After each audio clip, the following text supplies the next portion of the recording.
So that means you did the recording first and then you did the live stream. Yeah, we're doing a live stream right now, but recording goes first. Right. Right.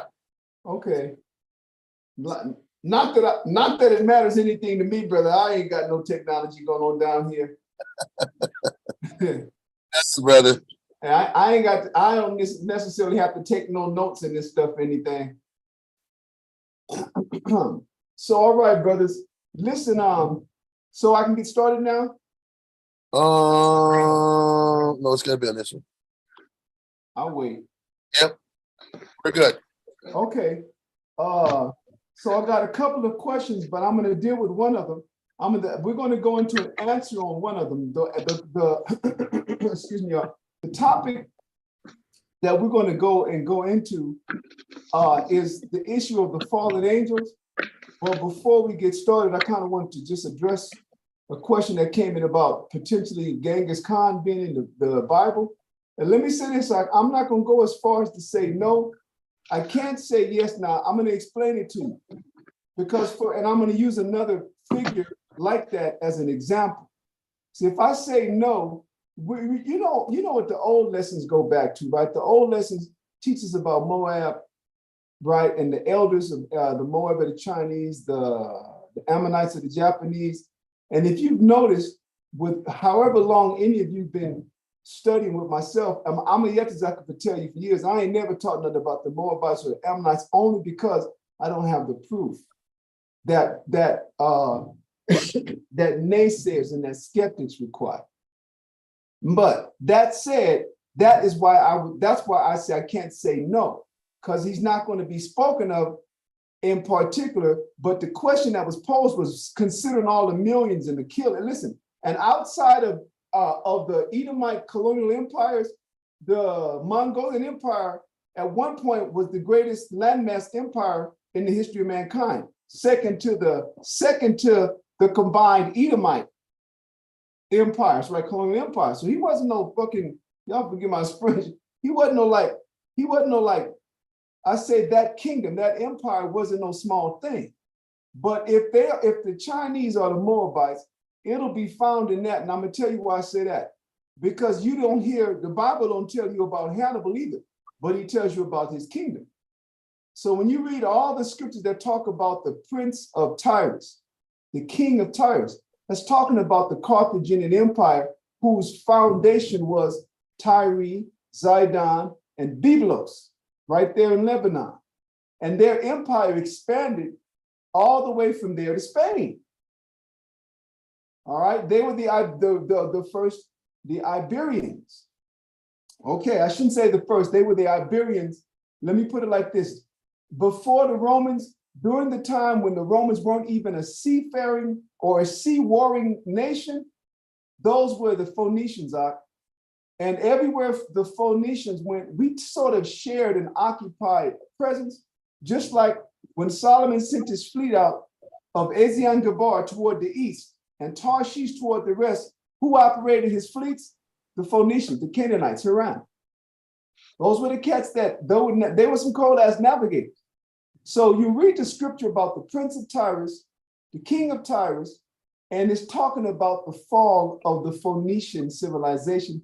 But the history calls it the Punic Wars. And when you look up the history, guess what the word Punic means? It means Phoenician. It was Latin, it was Italian for Phoenician. And it's out of the height of that civilization that Carthage became known, because that Carthage was the crown jewel of the Phoenician civilization. You read in the scriptures, they held down the Mediterranean. Now, why do I say that? Because we know about Hannibal and how the Romans in the Punic Wars put an end to them. But the Romans putting an end to the Punic Wars was the final end of the Most High finishing up those prophecies against Tyrus. It began with Babylon and Persia that weakened them first. And then that's how Carthage became the capital, or I should say the most prominent city of that civilization. And Tyre and Zidon sort of faded out. But the point was, who fought those battles? Those final battles was fought by Hannibal and Hannibal. And when they were defeated, Hannibal continued on the scene, but not, quote, in the open history books. He's the cat that went and ran the armies of Antiochus Epiphanes. Antiochus the third, I believe that, yeah, Antiochus the third. He's the cat that fought for Antiochus the Great, the father of Antiochus Epiphanes, and ran his armies. He was the top general in that man's armies, but you don't hear about it. But why? Because he came back to Phoenicia. And who ran to Phoenicia at that time now? The Greeks. And all he wanted to do was war against Rome. So I say that to say, just like you don't see Hannibal written in those verses that talk about the fall of Tyre, you have to know the actual history. So I'm saying that may be the case as well with Genghis Khan and other top-notch historical figures. Because they weren't no small, like Genghis Khan wasn't no small dude. I didn't leave him alone. It's like he supposedly had 1,000 women and fathered like about 500,000 damn Chinese babies. There was no joke. The Mongols are the cats that came down. I forget where, I'm trying to think of the Han dynasty? They went from not their capital. Basically, they had like a whole bunch of everywhere where they had a horde. Their army's military thing were called hordes. They had 5 of them. Wherever they had hordes, those cities were capital. And so one of those hordes ended up going and taking down like a main province when they took down actually China. So all of that. Now that's if the Chinese are the Moabites. You see what I'm saying? So I had a lesson with a brother in Colombia, and he was asking about the same thing about the Moabites and Ammonites. And I had to tell him the truth, and I say this to everybody. The book is about us, The book is about us and our nemesis, our twin brother, our evil twin brother, right? That's who the book is about. And so you only catch wind of all of these other nations because the Most High either used them to take us down. You understand? We pass through them. In other words, generally speaking, he accounts for everybody's presence after the flood. And then after that, who does the book really roll about? It's about us.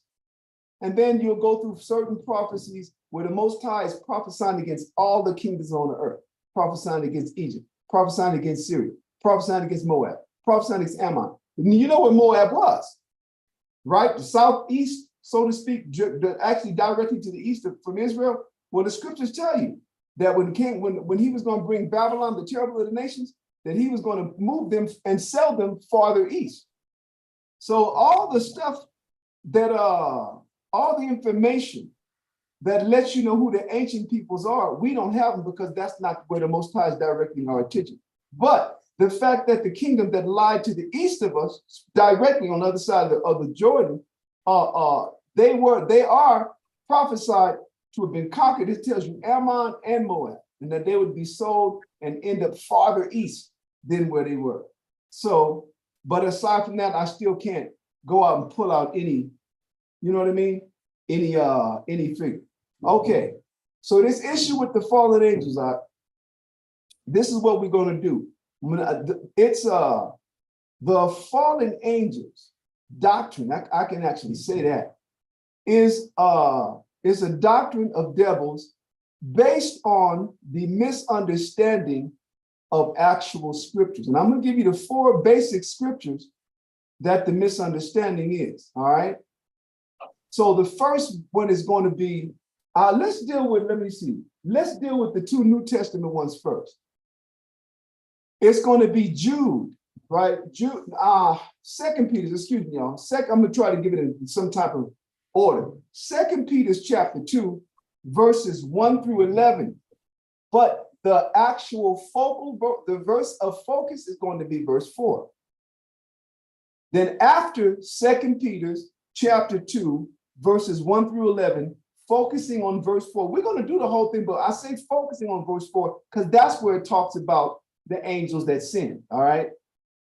Then after that, once again, final time, 2 Peter chapter 2, verses 1 through 11, focusing on verse 4. Then we're going to go to Jude. Jude only has one chapter, so we don't have to say chapter whatever. It's going to be Jude verses 1 through 10 and focusing on verses 5 and 6. Really verse 6, but still put 5 and 6 because I like to read up enough to get context. All right. Those are the two that speak of, quote, angels and being, let's say being displaced. We'll just put it like that. Then you have you have a Genesis chapter 6, verses 1 through 4. Write that down. Isaiah chapter 14. Let me see what the verses, like verses 10 through 16. Just put that, right? How art thou fallen from heaven, O Lucifer? These are the verses that feed that notion. And then finally, Revelation chapter 12. Right? Revelation chapter 12, let's say verses 7 through 9. 7 through 9, 7 through 10. We're writing them down, but when we get there, we can correct it. Now, we're not going to go over all of this tonight. We're going to take this very systematically because here's the problem. People read the Bible. Let's just say we're talking in English, so we're going to deal with English. The people that understand English think that because the Bible is in English and they understand English, that they understand the Bible. We all know that, right? Oh shit! It says angels. It says they sinned and was cast down, but they don't understand the vernacular of the Bible itself. So there are basic principles that the Bible lays down that eliminate, for instance, conjecture or ideas that mingle in the notions of any type of Greek, Roman, or Norwegian mythology. But if you sit back and you actually know the scriptures, you can say, damn, I can see why they say that. It's just they aren't the ones who were given the understanding. The Most High, I tell you, he gave an order to wisdom. And the order to wisdom was that it would abide in Jacob. That's ours. That phenomena of understanding the word of the Lord, that is part of Jacob's inheritance. That no other nation gets that. Now, I can see why they say that. For instance, when you you haven't seen the movie Thor, right? Some of them Thor movies, the first ones where they start off in the city as Asgard, the god of the ass. You got the brother right up front, right? Dude, Idris, whatever his name is. Point is, you can see, and then they got this portal to where they beam these cats down to handle business on earth. When you read the scriptures, like the Most High tell you, there is a city prepared, and there are people, our people already dwelling there. That's in the Bible. That's in the Apocrypha. I'm confused. I'm just saying, so what is it that they're taking out? What is that yes. You run that back real quick, brother. I said, I'm trying to show you that when you get the scriptures, other people read this Bible. But remember, there was a time, I'm dealing with the English language. Well, remember, the same applied everywhere where we serve slavery for the most part. So if we weren't allowed to learn how to read in the captivities of English-speaking territories held, right? It was the same down here. It was the same in Guatemala. It was the same in all of the Spanish vicereinatos, them little sub-kingdoms. It was the same. The slave couldn't read, minus the Bible. And you had to come into the mission. If you were in territory that's now known as California and all them places, the different places down here where they took the children through the process of making them Catholics. So I'm saying those are the people that think they know the Bible. They read this book and they intermingle Greek mythology or Roman mythology or Norwegian mythology. And I said, if you read the scriptures, if you really know the Bible, you can see why they misunderstand it. Because they have, number one, they haven't been given the gift of the understanding of the word of the Most High. And number two, it tells you that there's a city, it's talking about Jerusalem. That place is already built, and there are certain people that dwell with Christ already. That you can actually go and read that. But they'll switch up the figures and say the gods. But you read the scriptures, and it says the gods. So they don't understand who's being spoken of. So let's begin You got those four, right? Those other two, the Isaiah 14, right? I said Isaiah 14, like verses what did I say? 10 through 16, something like that. And then Revelation chapter 12, verses 7 through 9 or 7 through 10. So we're going to start off let's start off with breaking down 2 Peter's chapter 2. That's what we're going to do at first. We're going to take it systematically and we're going to show you what the word tells us about those, let's say those issues. So I'm a Yakazah. Go ahead and let's start off at 2 Peter's chapter 2. I want you to hear the tenure. I want you to hear what's being addressed. People look right over what's being addressed. What's being addressed in this chapter actually is what? It's an earthly matter that pertains to the work of the Heavenly Father. And specifically, he's talking about false teachers. Now, everything else said within this chapter is trying to take the concept that there are false teachers among us and put that into perspective for it. That's what we're going to read. So go ahead, I'm going to get this out. 2 Peter chapter 2 and verse 1. 2 Peter chapter 2, verse 1. But there were false prophets also among the people, even as there shall be false teachers among you, who privily shall bring in damnable heresies. That means what? Teachings that are against the doctrine. That's what a heresy is. There's an established doctrine and someone pops up and begins to teach heresies. The damnable heresies is heresies that result in your condemnation.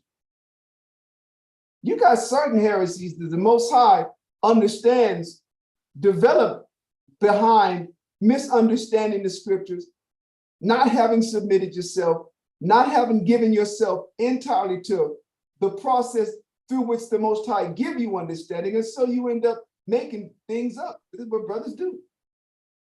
But he's telling us this is what's going to happen in our time. Now, guess what? That's what the rest of this chapter is talking about. They ain't talking about no space things.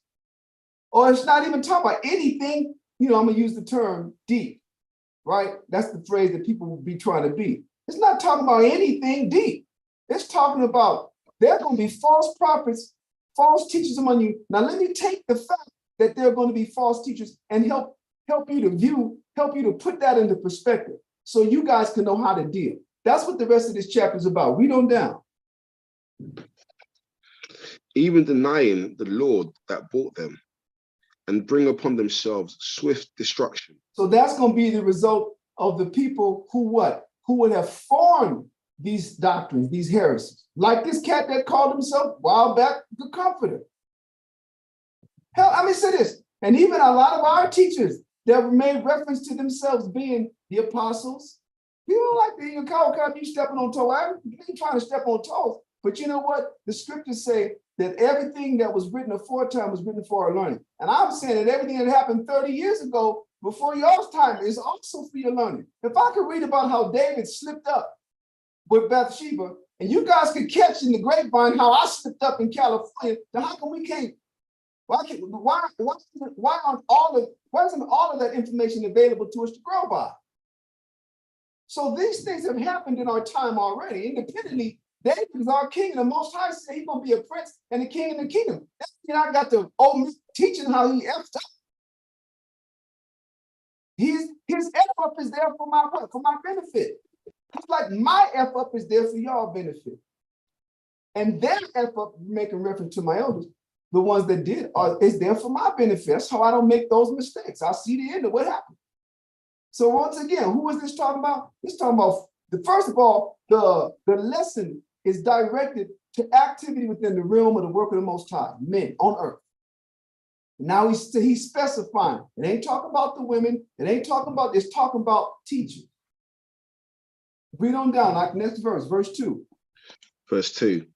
And many shall follow their pernicious ways, by reason of whom the way of truth shall be evil spoken of. So now hold on.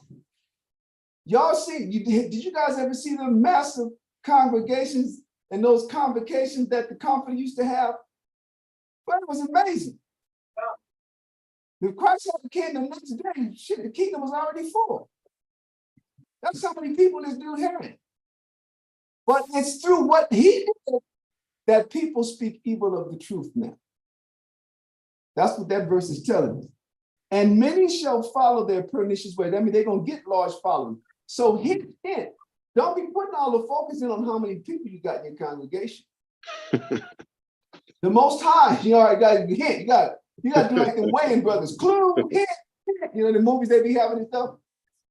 Because the Most High puts into perspective what his congregation is going to look like. He tells you, though we get scattered among the nations, he says, yet he will be unto us as small or little sanctuaries in all the countries whither he have driven us. That's what he says in Ezekiel chapter 11, verse 16. So there's a description. All the and the opulence and the beautiful garments and the, you know, the Most High tell you, my prophets, they're going to prophesy them 2,000 however many days clothed in sackcloth. So I ain't trying to look elegant for nobody. I'm trying to fit this. I'm trying to fit the description of the good ones, as opposed to fitting the description of what? Of the ones who the Lord is talking about right now. So you're going to get a whole lot of followers. And it says it's because of them, the truth is going to be evil spoken of. Read on down. Verse 3. And through covetousness shall they with feigned words. Listen to this. He's telling you their motive now. The motive that these men have that are false teachers, you have something that they want. It could be your woman. Y'all done dealt with that shit. It could be, you know, you collectively as a workforce, y'all done been through that shit. Because covetousness is simply wanting something that someone else has. Now stop me if I'm going off, but so far it don't sound like angelic activity. Sound like niggas on earth is cutting up. We're being warned, and we're being warned about it. And they're coming in all forms. They come in the forms of Negroes. They come in the form of Indians. They come in the form of Mexicans. That's who these people are. This is who we are, man. So he's telling us this is called. They're going to be covetous. And so because you have something that they want to feign. What feign means fake. It means to pretend, to act. With the intention of what? Read on down, Amiyatazar. Verse 3 from the top. And through covetousness shall they with feigned words make merchandise of you. That means they're going to use you to line their pockets. Does it sound familiar to anybody? Right?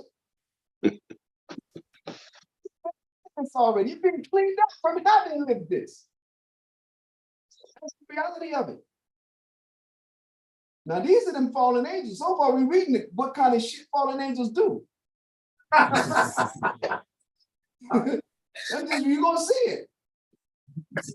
Go ahead, Amiyatazar. Read that verse again, verse 3. Verse 3 from the top. And through covetousness shall they with feigned words make merchandise of you, whose judgment now of a long time lingereth not, and their damnation slumbereth not. So that what? That judgment and that what? That final destruction is on their heels, man. And the Most High going to use them as examples for you all, for all of us. Go ahead, read on. Verse 4. Now listen to what he's doing. So he's telling us about these false teachers, what it is they're going to do, what will be their motive. Now he's going to use a comparison. He told us that the end of them is going to be what? It said that their judgment is not lingering and their damnation is not sleeping. Now he's going to give us a comparison, an earthly comparison. Go ahead. Verse 4.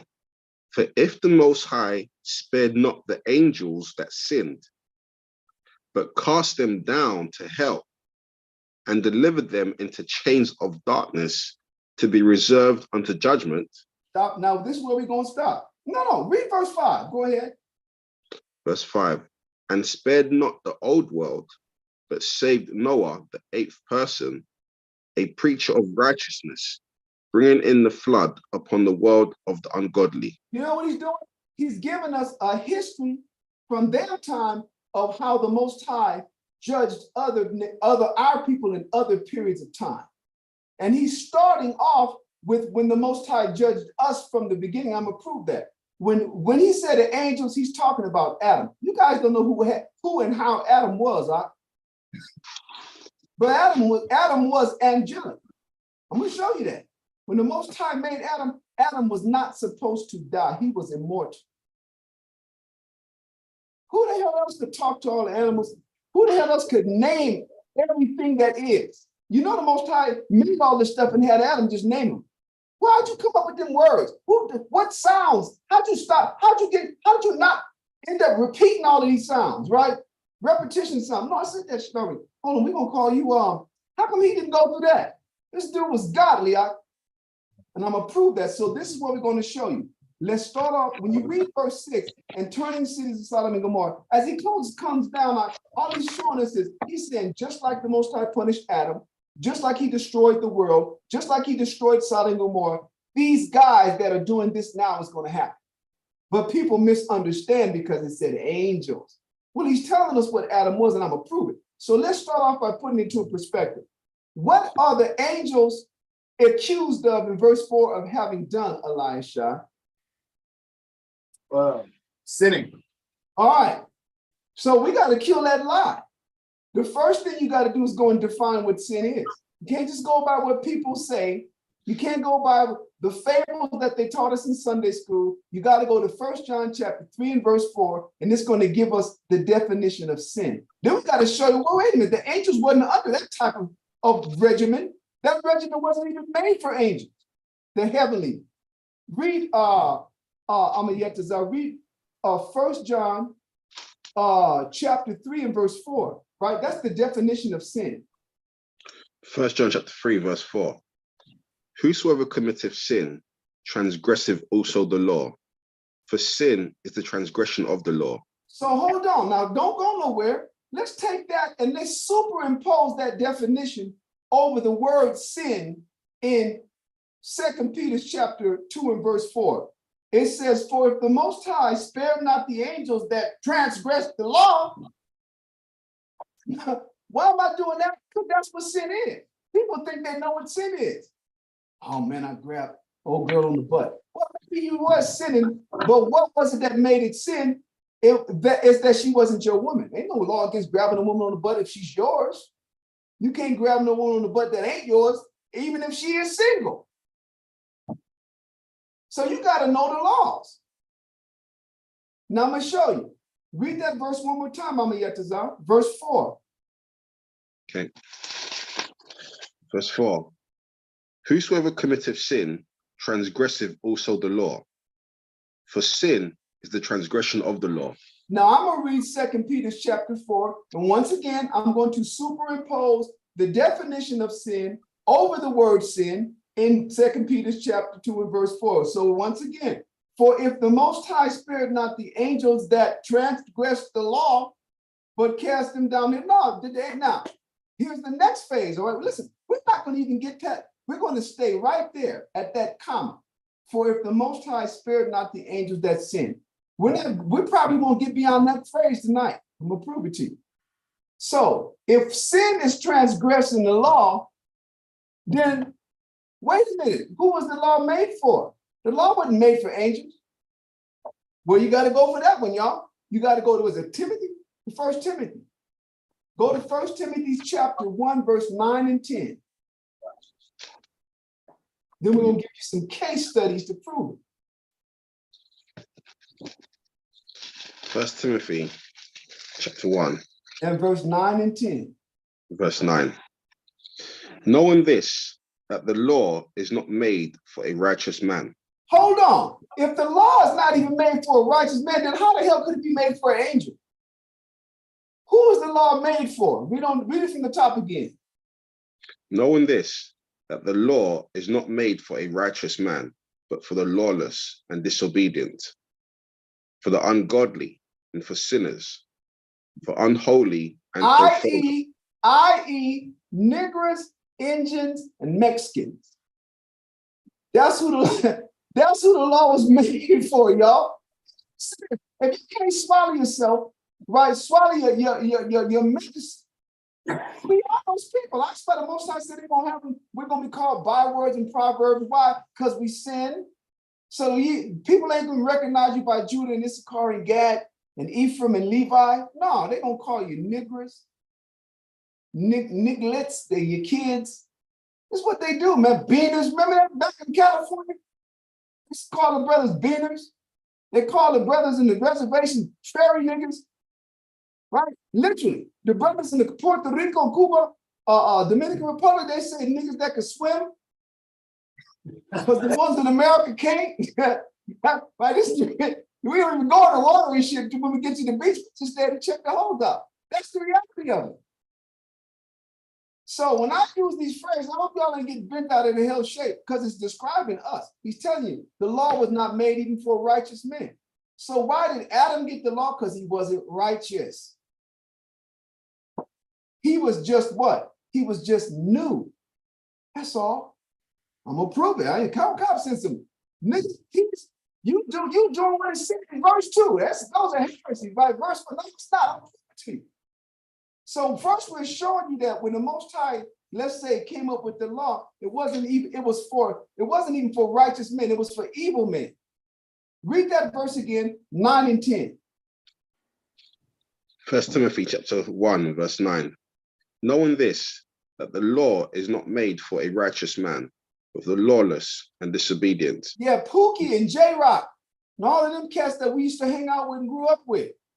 And some of us got a couple of them in our families. That's who the law was made for. And listen, and us. Somebody on this planet that's an Israelite that's not a sinner. Are we actively involved in the sinful life? We're pulling, the Most High is pulling us away from that. But even with this knowledge, we have been. Why? Because we have to have this wickedness exercised in us to controllable levels. And without the word, then we what? We destroy ourselves, our decisions and our actions and our taste, right? The things, our appetite, they destroy us. So this is who the law was made for. Continue on me, Atazar. Verse 9 from the top. Knowing this, that the law is not made for a righteous man, but for the lawless and disobedient, for the ungodly and for sinners. Right. All righty. That the end of verse 10? No. Go read all of verse 10. I'm on verse 9 still. Oh, I'm sorry. Go ahead. For unholy and profane, for murderers of fathers and murderers of mothers, and for manslayers, for whoremongers, for them that defile themselves with mankind, for men stealers, for liars, for perjured persons, and if there be any other thing that is contrary to sound doctrine. In other words, any other practice that's contrary, that's different to sound doctrine, that's who the law was made for. It's made for people on earth. But it just so happened that sin is breaking the law. Sin is transgressing the law. So it can't be talking about those angels. Don't worry, we're going to get them. Sure, the angels ain't got to deal, no need to deal with the law. The angels are in order. There never was a time when the angels rebelled against the Most High, and the Most High said, I got to send 2/3 of y'all down. First of all, it said the hell right here. So how come they send the earth? Think about that. It said these angels got what? Got cast, that sin, but cast them down to hell. Show you, they be mixing up the doctrine. Now, here's an example to prove from the beginning. What was the disposition, the mental, the spiritual, the moral disposition of Adam? Adam's benefit is that he was new. But how was he configured? People think that Adam was tempted, and he was, and then he fell to the temptation, and so he got wicked. The scripture is going to show you he fell to the temptation because he was wicked. And the Most High made him that way to teach him a lesson. And we're in the final stage of that lesson. So let's go there. Let's go to 2nd Esdras chapter 3. It's a long thing, so we're going to actually take it from Abraham. 2nd Esdras chapter 3. Abraham should start off, they should start off with Abraham at about verse 12 or 13. 2nd Esdras chapter 3. And he's going to work us from he's going to take us to Abraham. Because in the beginning of the chapter, you know, Ezra is mourning and complaining to the Most High.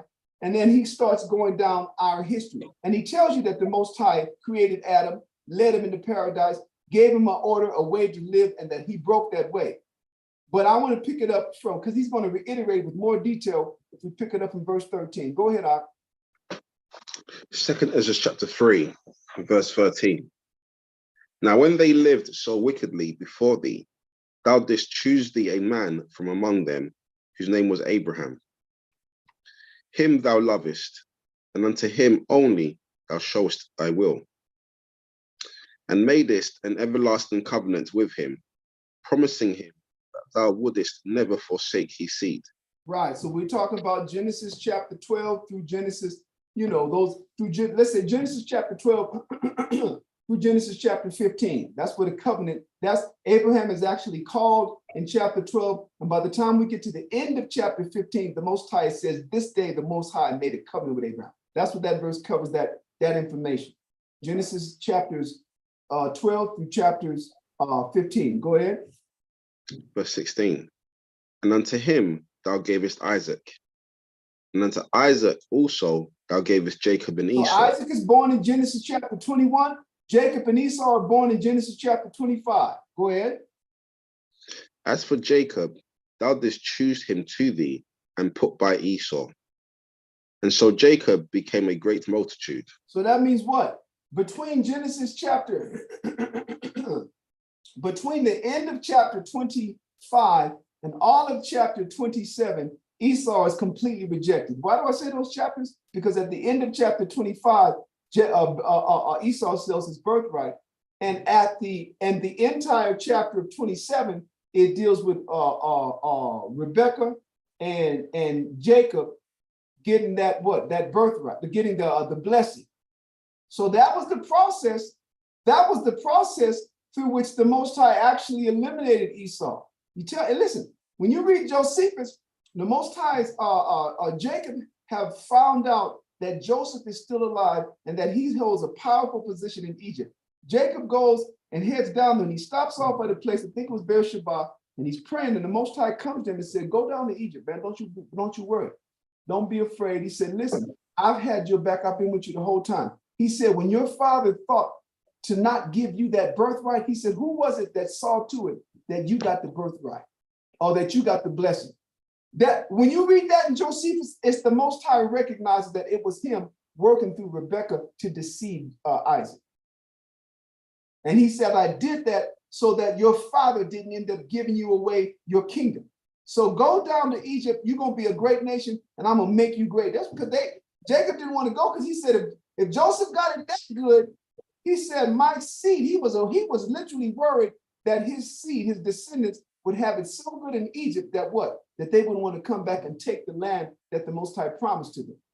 And so the Most High honored that and made sure we didn't have it too good for long. That's why niggas was ready to go. Remember, we didn't want to go back to Egypt until things got hard in the wilderness. We said, let's go back to Egypt. So all of this that we read, it was the Most High's way of manipulating the decisions that always fostered and saw to it that his prophecies were fulfilled. Go ahead and read on down, Ak. Verse 17. And it came to pass that when thou leddest his seed out of Egypt, thou broughtest them up to Mount Sinai. And bowing the heavens, thou didst set fast the earth, movest the whole world, and madest the depths tremble, and troublest the men of that age. Yeah, this is talking about all the phenomena, the miracles that was taking place that crescendoed with us walking through the Red Sea. And when you read, what is that, Exodus chapter 15, I don't know if you really understand. The Most High took the waters, parted it, and then froze them. He tells you that, and that's how it is described in the song of Moses and Miriam. The Lord hath parted the waters. He hath congealed them, froze them out. So this is what he's talking about. He's talking about all of those marvelous things. Do you know that all of the creation that exists today was made during Genesis chapter 1, with the exception of one creature? There's one creature that exists today that wasn't created until we got to the wilderness, and that's the quail. Did y'all know that? The Most High created that on the spot. Tells you that in Wisdom of Solomon, I think it's chapter 18, 19. He was doing some wild things, huh?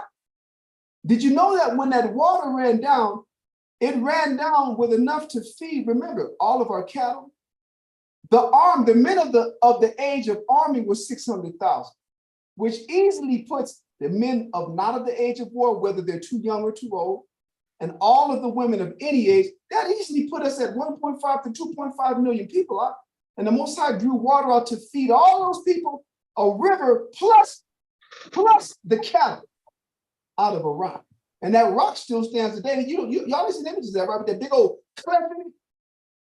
It still has the path of all the waters that wore through the rock. 4,000 years later, man. So that's what this verse is referring to, all of those wonders. And Moab, and Ammon, and Midian, all of the nations, Edom, everybody was hearing about this. Because first of all, Egypt is broken. Egypt had been broken. Well, who did it? Was it the Trojans? Was it the Ethiopians? No. It was some old scraggly nigga that had left and came back 40 years later. That's how they were disgracing. That's why the Egyptians officially struck the name of Moses out of the history books. Y'all know that. They put that in the movie, The 10 Commandments, but that's real. That's how the Egyptians roll. That's how many cultures roll. Okay, read on down, Amayetazah. What verse you at? That was verse 18, read verse 19. Was you getting ready to get an image or something? Yeah. Okay, go ahead. There it is. Is that the actual image, or is that like a painting of the image? That's the rock. Yeah.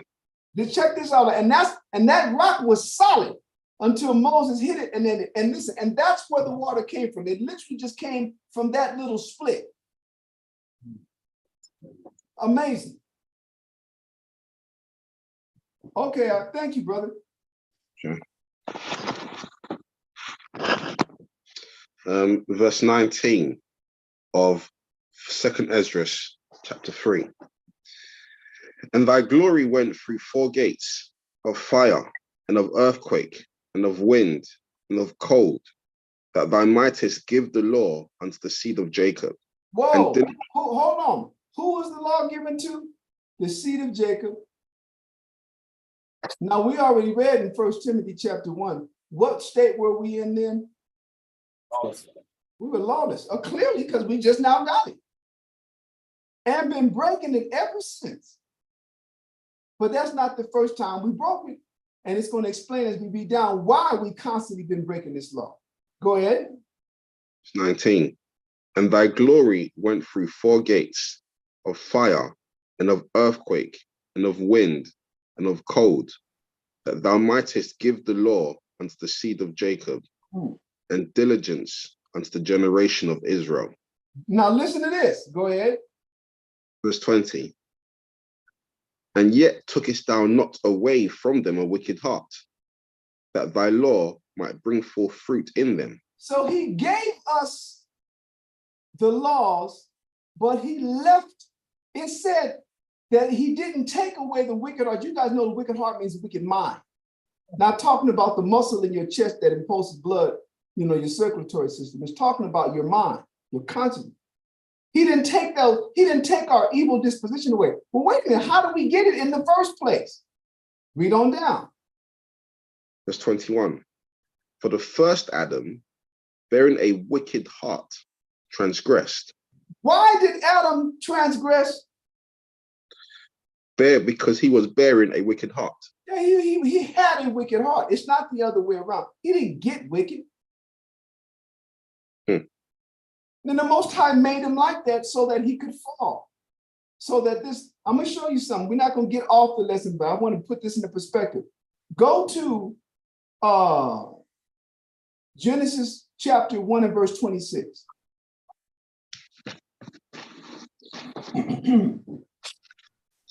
Genesis chapter 1, verse 26. And the Most High said, let us make man in our image, after our likeness, and let them have dominion over the fish of the sea, and over the fowl of the air, and over the cattle, and over all the earth, and over every creeping thing that creepeth upon the earth. All right. Now, guess what? He put us in control of his creation. He put Adam in control. But we read that and we understand that that's saying, okay, they made, first of all, I said, let us, because he's talking about Yahweh Shai, the Most High, and the innumerable angels. Let us make him like, let's make Adam like us. That's what's being said. So it wasn't speaking of let me put it like this. It wasn't exclusive to the physical form that he would be given. It included that, but it wasn't exclusive to that. It was talking about literally being a power. And when we read the word God, we say power. That's what he was talking about. We got to take him and make him like us. So he was made. Let's get this real. Let me see. I don't want to go too far off. Let's stick with this, because what are we doing? We're taking this thing about the angels sinning and we're putting it in perspective. All right. So that's good enough. Continue to read verse 2nd Esdras chapter 3 and read verse 20 through 22, and we're done here. 2nd Esdras chapter 3, verse 20. And yet tookest thou not away from them a wicked heart, that thy law might bring forth fruit in them. For the first Adam, bearing a wicked heart, transgressed and was overcome, and so be all they that are born of him. Now, guess what that was called? Who knows what that moment was called? When Adam transgressed, go to chapter 7. Go to 2nd Esdras chapter 7. At that moment, this is what it was called. You got to read verse 7 and verse 48 alone. Because he just said, we're going to reiterate what he just read in verse 22. For the first Adam, bearing a wicked heart, transgressed and was overcome, and so be all they that are born of him. I mean, we're wicked by virtue of coming from him. Now, watch, that same event is given a different process. It's given a different, it's qualified as something, but it tells you it included us as well. Read that out. Okay. 2nd Esdras chapter 7, verse 48. O thou Adam, what hast thou done? For though it was thou that sinned. Hold on. What is sin? The transgression of the law.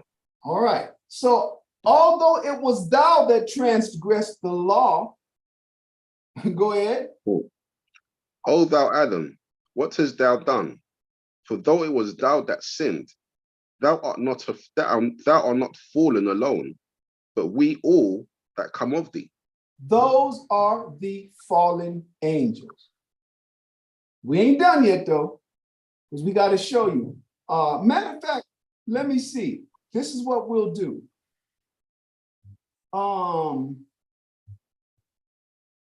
We're going to end up revisiting this verse a lot, so we might as well kick it off right now. Now that we're talking about Adam and what he was equipped with to facilitate his fall, and that his fall wasn't a singular fall. Although thou hast sinned, thou art not fallen alone, but all we that come of thee. Let's go to Wisdom of Solomon chapter 2. Wisdom of Solomon chapter 2 will tell you what Adam was when the Most High planted him. I should say his estate, right? The book of Jude refers to the angels that left their former estate, but we're not dealing with that yet. But like I said, we're going to end up revisiting this verse a lot.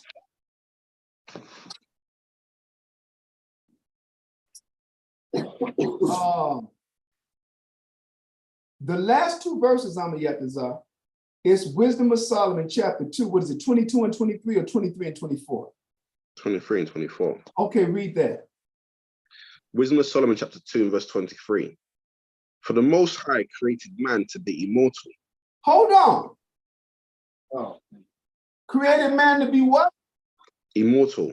So Adam was angelic. He was, remember, it said, let us create man in our image. What else is the image of an angel? And Christ and the Most High. Immortal. And he tells you in Genesis chapter 1, let us make him in our image, and then we're going to give him control of everything that's on the earth. Literally. So at that moment, what was Adam? Read it again, Amayatazar. Verse 23. For the Most High created man to be immortal and made him to be an image of his own eternity. Check that out. Now, we just read that in Genesis chapter 1, verse 26. Let's make him like us. But here's the kick. As they say, here's the hook. We're going to put him on the earth and put him in control of it. It's going to be bad.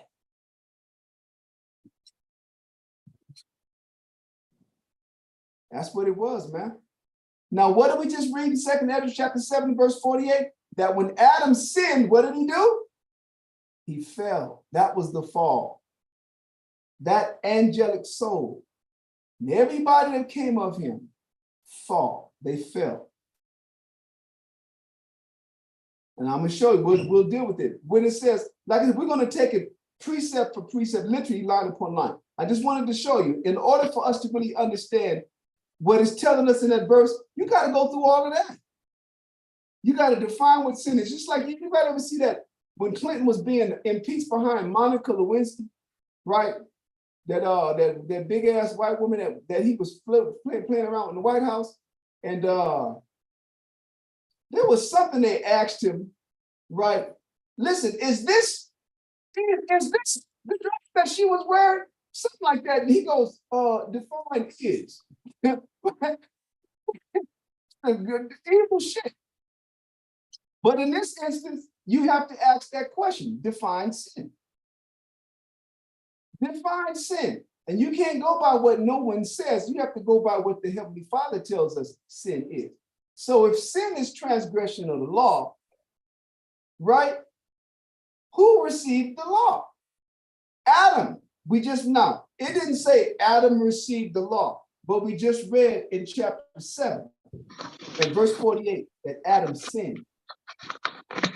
Read that one more time and let's go back to chapter 3 and let's read a couple of more that allude to the same thing. 7 and 48, one more time.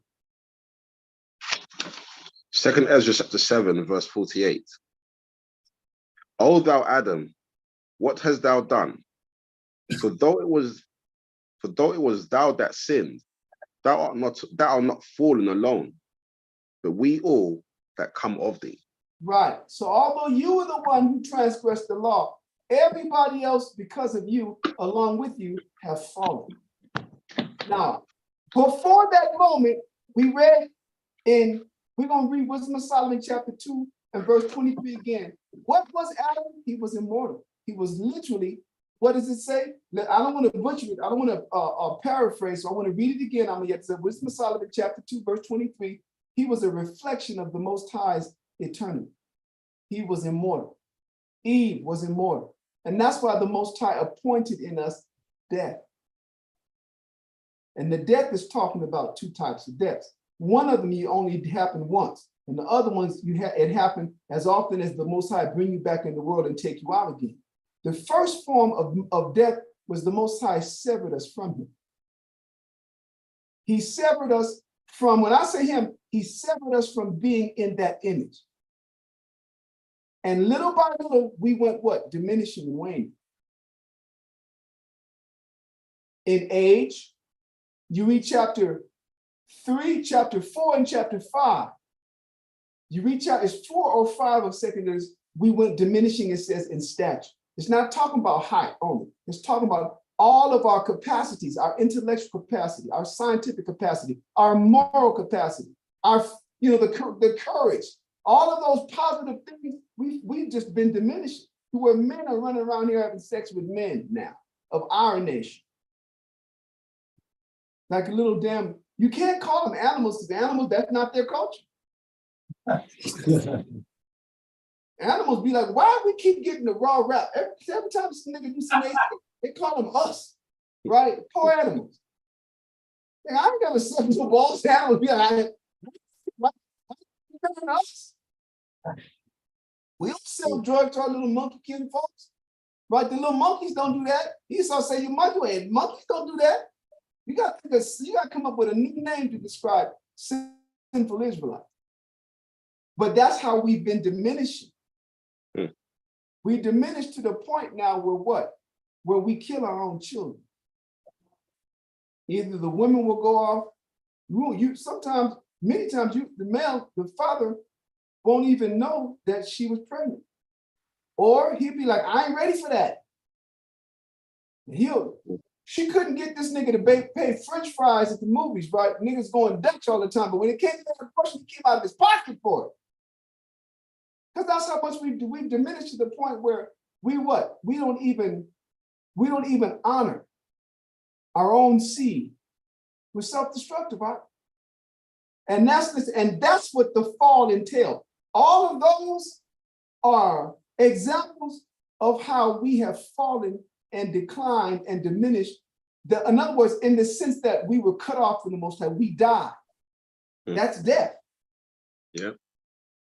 And then the Most High diminished our years so that we would actually physically die. When you read that verse in Job and it says it's appointed that a man die once, they ain't talking about people say, see, told you ain't no reincarnation. It's not talking about that death. It's talking about the death of the spirit. And that's why Revelation chapter 11, Ezekiel chapter 37, they both speak of what? They both speak of, and I prophesied unto them. And what happens? It says, and the spirit of life from the Lord entered them, and they stood upon their feet, a great army. And then it says the same thing, right? After 3 days and a half, the spirit of life from the Most High. And it's talking about what? The Most High began to allow us to understand the book. And then we stood on our feet. And it's very few of us. So this is what we're doing, man. So listen, what do we just do? Let me keep this in order. All we did so far was define, number one, what sin is, to know what angels are being spoken of. That's the first thing that we did. Number two, we define what sin is, and then we went and showed what? We went and showed that who was actually given the law to be able to have transgressed. We're going to reiterate it one more time. Yatazar, you go back to Did you finish reading 23 and 24 first of Wisdom of Solomon? Didn't do 24. Okay, read 23 again. Read it from the top. Okay. Wisdom of Solomon, chapter 2, verse 23. For the Most High created man to be immortal and made him to be an image of his own eternity. So that's a more elaborate description of what was mentioned where? In Genesis chapter 1, verse 26. You got to remember that. You have to connect that. One of them says, let us make man in our image. Well, let's see what he's talking about. You go to that chapter, that verse, and it shows you, it actually is talking about immortality. It actually is talking about what? The estate, the condition in which a person is not given to death. Because that's the angels. Go ahead, read on down, verse 24. Verse 24. Nevertheless, through envy of the devil came death into the world. Now hold on. When it says envy of the devil, it's taking us back to the dynamic through which Adam sinned. So there was a source of people that the Bible refers to as the serpent, right? Personifying through the quality that serpents have what this people was like. When you go and you read a regular dictionary, it tells you what is a serpent? It says a crafty and treacherous person. A crafty, wicked, and treacherous person.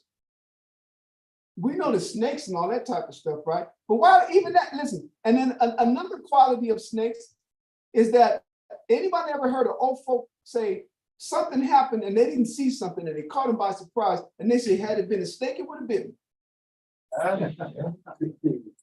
Okay, yeah, we all know that, right? You better know that. It's also, you know what I'm saying, down south. So what happens is it's describing what? The undetected or subtle intentions of that person. Their intention was to get Adam to fall. It says through envy, that means they wanted what the Most High had bestowed on Adam. And what was that? The same thing as now. Control or dominion of the earth. That's what they wanted. They wanted, that's what envy is. You want what somebody else got. So he's telling you what was employed that resulted, right? What strategy that resulted in Adam having what? Did what required that death be imposed upon him as a sentence for his punishment. It was through that. Now all of that is referring to the dynamic solely in Genesis chapter 3. It's just, how can we put it? It's capsulized, right? Made very brief. But all it was, brothers, and these are the lessons that we'll get to in the future. All it wasn't sex. It was the Catholics, it was sex. Nigga turned around, looked at Eve, they was naked, got a heart on, they had sex, and what? Original sin. No, it wasn't. Original sin is idolatry. In fact, the sex was the first commandment outside of the rest of the laws that the Most High gave Adam. Go back to Genesis chapter 1, and read, what does it say? After he told him that, after he put him in control, he said, be fruitful and multiply. So that, am I wrong? Y'all get together, man. Here, you hear some music.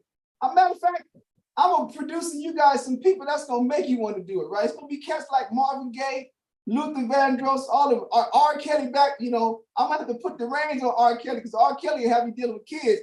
But that's what the Most High did. He created us and he wanted us to get down, man. Right? Do a little dance, make a little love, and get down tonight. Read it on me, Yatazar. Genesis chapter 1. Like this is a book of religion, and it's not. That's why I talk like I talk, so that to emphasize the fact that it's a book of our history, it's a book of laws. The Most High just don't want us to be out of order. He don't want us to be without law. But he definitely said, y'all get down. Read it on me, Yatazar. Genesis chapter 1, verse 28. And the Most High blessed them, and the Most High said unto them, be fruitful and multiply and replenish the earth and subdue it. So check it out. So what did he say? So Adam and Eve pull out their papers and started going, 1 times 1 is 1. 1 times 2 is 2. 1 times 1. That's how to multiply. Adam sitting over in the corner of the Bible, and we can talk about 5, 10, 15, 20, 25, 30, 35, 40. Right? Be fruitful and multiply. No, he's telling them to procreate. So we know that original sin wasn't what? Wasn't sex. The sin that he was coaxed and that Eve was deceived and that he was coaxed into doing was idolatry. Get to that later. So that's what these angels did. They broke the laws. They transgressed. Okay, now let's take another thing. For now, this is all what we're getting ready to do is an extension of verse 4. Everything we're going to do from now is an extension of 2 Peter chapter 4, verse 4, and the top line only, where it says, and he spared, for the Most High spared not the angels that sinned, comma. Because what are we doing? We're examining the verses that people use to think that this is, or I should say that lead them to believe that the whole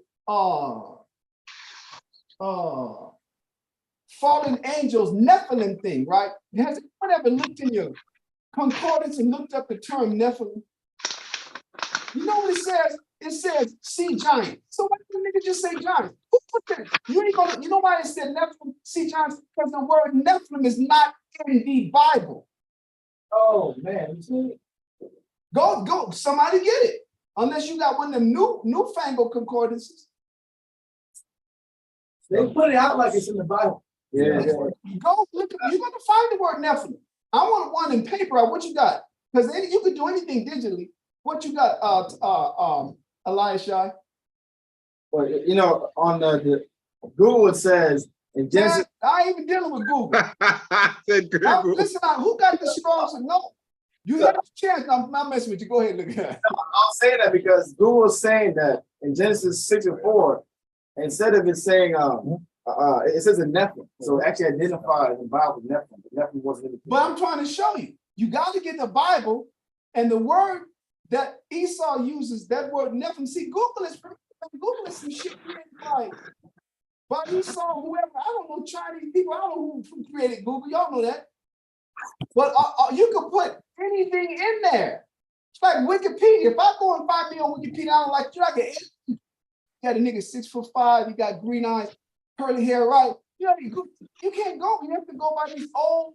So who has Daria, do you have a concordance? Everybody, I see all these electrons. I do. It's NEP, right? NEP. What do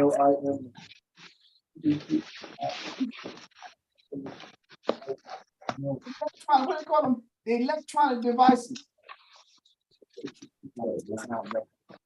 I'm a Yetzirah. You got your concordance? Yeah, I'm going to take a picture now. Oh, thank you.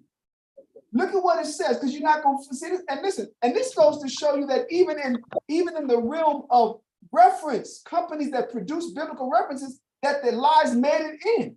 But the reason why it says see giants is because it can't give you a verse where you can find the word Nephilim. That's some bullshit. That's what it is. Right? Some Nephilim shit, right? So let me post that first. Come on. See, now I bet you Google got you on the Yetzirah. You know them electronic things, man. They ain't. But I'm getting back. We getting a network down here with our neighbors. We're gonna be communicating through tin cans and kite string, brother. I don't trust none of these electronic devices. No, we're gonna do like it did when we was kids and camping. Yeah, but I see it. It says sea giants. Yeah. Are you able to take the picture? Yeah, I'm doing it right now. Okay, cool. And then when you go to giants, then the first one you got to go to is it'll tell you in the concordance it's gonna be Genesis chapter 4, man. Genesis chapter 6 and verse 4. Ain't no such thing as this is shit that they done created. But we got to use this verse. Why? Because this is the verse that they use. And everybody's running with the word Nephilim. You're gonna read it. You gotta turn it to the other side.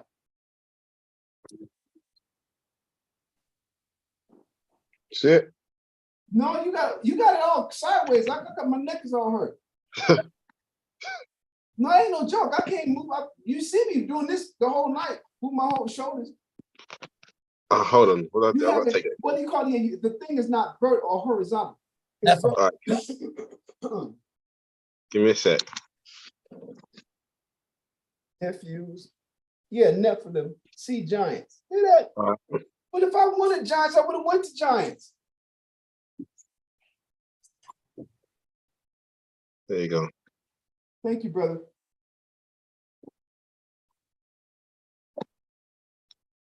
Make it a little bigger.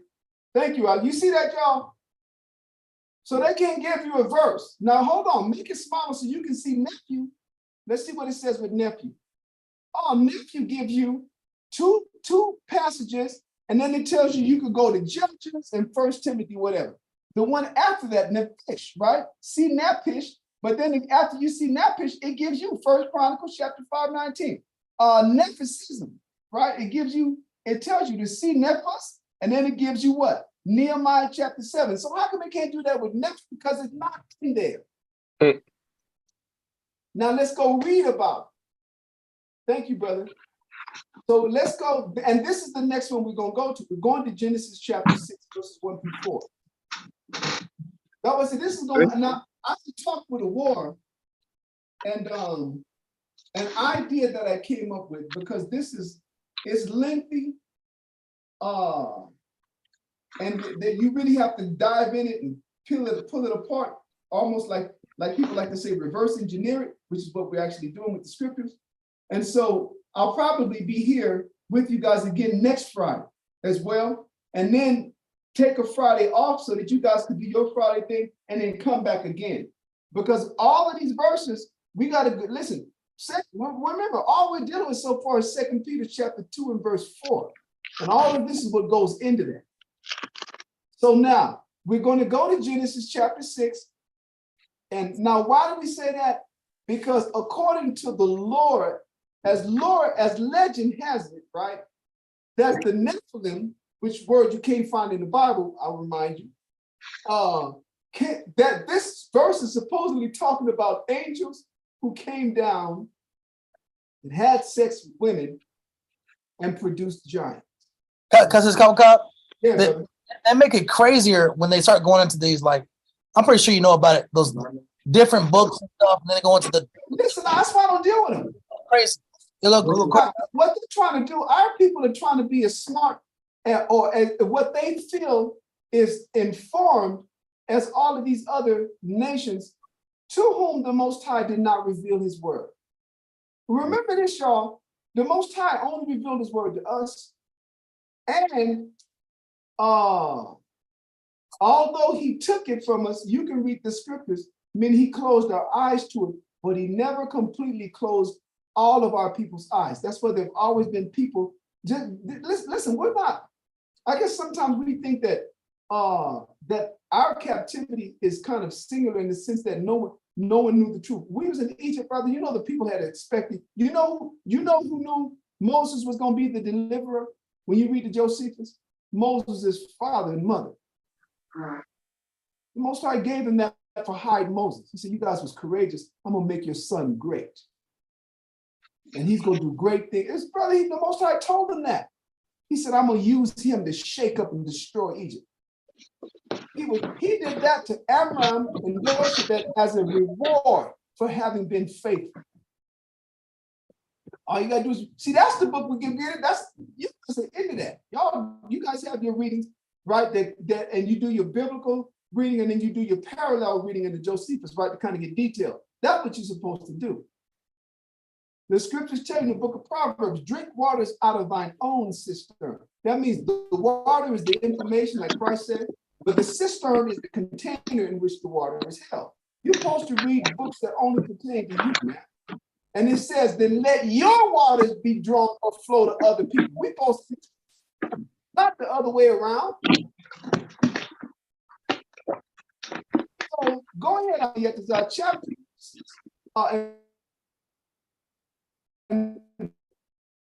Verse 1 of Genesis. I'm a yet says your thing getting ready to go out. I'm a yet says I've got a curfew, y'all.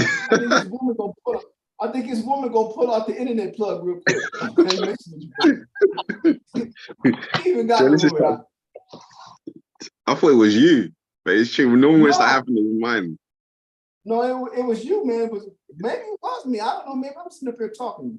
And my woman, when I pull my browser out, I don't know. Don't stop tripping. Anyway, go ahead. Genesis chapter 6, verse 1. Genesis chapter 6 and verse 1. And it came to pass when men began to multiply on the face of the earth, and daughters were born unto them, that the sons of the Most High saw the daughters of men, that they were fair, and they took them wives of all which they chose. And the Lord said, Stop right there. So this is what we're going to dissect. But before we dissect it, let's just take a surface glance. You know how you know this ain't talking about angels? Because look at what the Most High said in the next verse. What the hell is wrong with people? Go ahead. So let's say these angels coming down and getting human ribs, right? All that they choose. Listen to what the next verse says, because the next verse is the Most High's reaction to this. Go ahead. Verse 3. And the Lord said, my spirit shall not always strive with man. What is the first thing he said? Look at what's going on. I'm going to be fighting with these men. He's referring to what? To the fact that these sons, my sons, are dealing with the daughters of women. I'm not going to be constantly at war with them. What am I going to do? What am I resolved to do? Read on down. For that he also is flesh, yet his days shall be 120 years. So that's how you know this verse 3 is in what? Is in response to what it tells us what was taking place in verse 2. Like I said, that's just a surface glance. But now to actually go and let's say deconstruct it, two things you got to know, or one thing you got to know that have two parts. That the Most High in the Bible have sons celestial and sons terrestrial.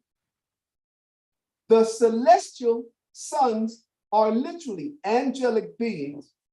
The celestial sons of the Most High are angelic beings. And the terrestrial sons of the Most High are human beings.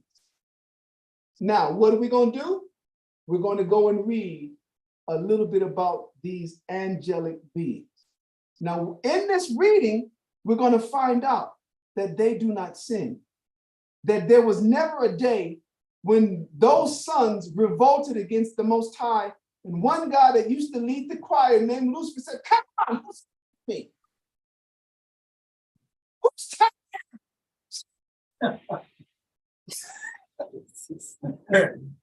Can't hear you. That's me. That's probably me screaming too much. Can you hear me now? Yeah. Yeah. Saying, this is what, listen, am I sorry I'm making a joke, but I'm not. They tell you that Lucifer, this is the Lord once again, that Lucifer rebelled against the Lord, and the rebellion resulted in him and 1/3 of the angels. It's like, anybody ever see that movie, The Usual Suspect? Y'all ain't never seen, how the hell y'all ain't never seen The Usual Suspect? Because they're so young, Carl. Am I that old? Yeah. I can't even use that example. You mean we got there? I've arrived at the place in my ministry where I can no longer use examples from my childhood. Nigga born in 1950 and stuff, right? You don't remember Humphrey Bogart and Gone with the Wind, right? Anyway, The brother shook his head. say it again when you have to. I said the brother shook his head. I never heard of it. And that was a good movie Brother, as well. I'm like that's the time check right there.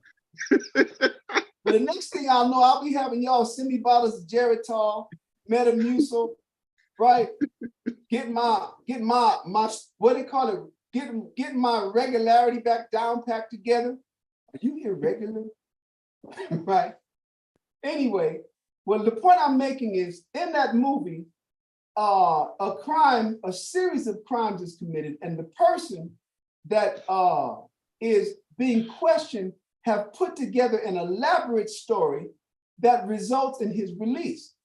Once he's gone, the detective that had this guy there for hours investigating him and questioning him and looked on his wall and saw all various pieces of all of this man's story was actually printed all over his wall, on his coffee mug, you know, on the all type of stuff. That's what people are doing with the scriptures. They're taking all of these random scriptures and they made a story behind it. The 1/3 of the angels got cast down. The only time the scriptures talk about 1/3 is what? It's two things about how 1/3 of Israel is going to be preserved and how what? And that how this last war is coming is going to result in the death of 1/3 of man. So they don't know what either of those mean, but they tack it to the Lucifer story. And then that story, how do you know it happened? Because it says so in Isaiah chapter 14. How art thou fallen from heaven, O Lucifer? But when you read chapter 4, the very same chapter, he says, we're talking about the king of Babylon. And then when you read on down after that verse 17, it says the people are going to look at Lucifer and say, is this the man that made the earth to tremble, that did shake kingdoms? So it shows you that they want to, well, let me put it like this. The Most High have them blinded to simply read the other verse and not see it. We do that. I know in my ignorance, I never got through one page. I would read the Bible and fall asleep every time, hands down. Brother be like, I read the whole Bible 3 times. How'd you manage to get that off? Because I never got past Genesis chapter 1. I'm just telling you the truth. In the beginning, and I wake up the next morning, that was some of the best sleep I ever had. What the hell? And I'm a known insomniac. I'm like, okay, I get it now. I read the Bible.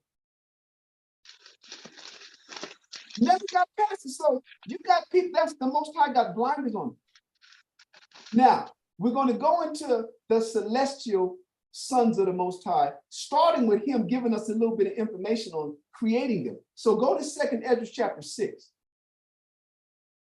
2nd Ezra chapter 6, and you're going to read verses 1 through 6, right? 2nd Ezra being in the Apocrypha.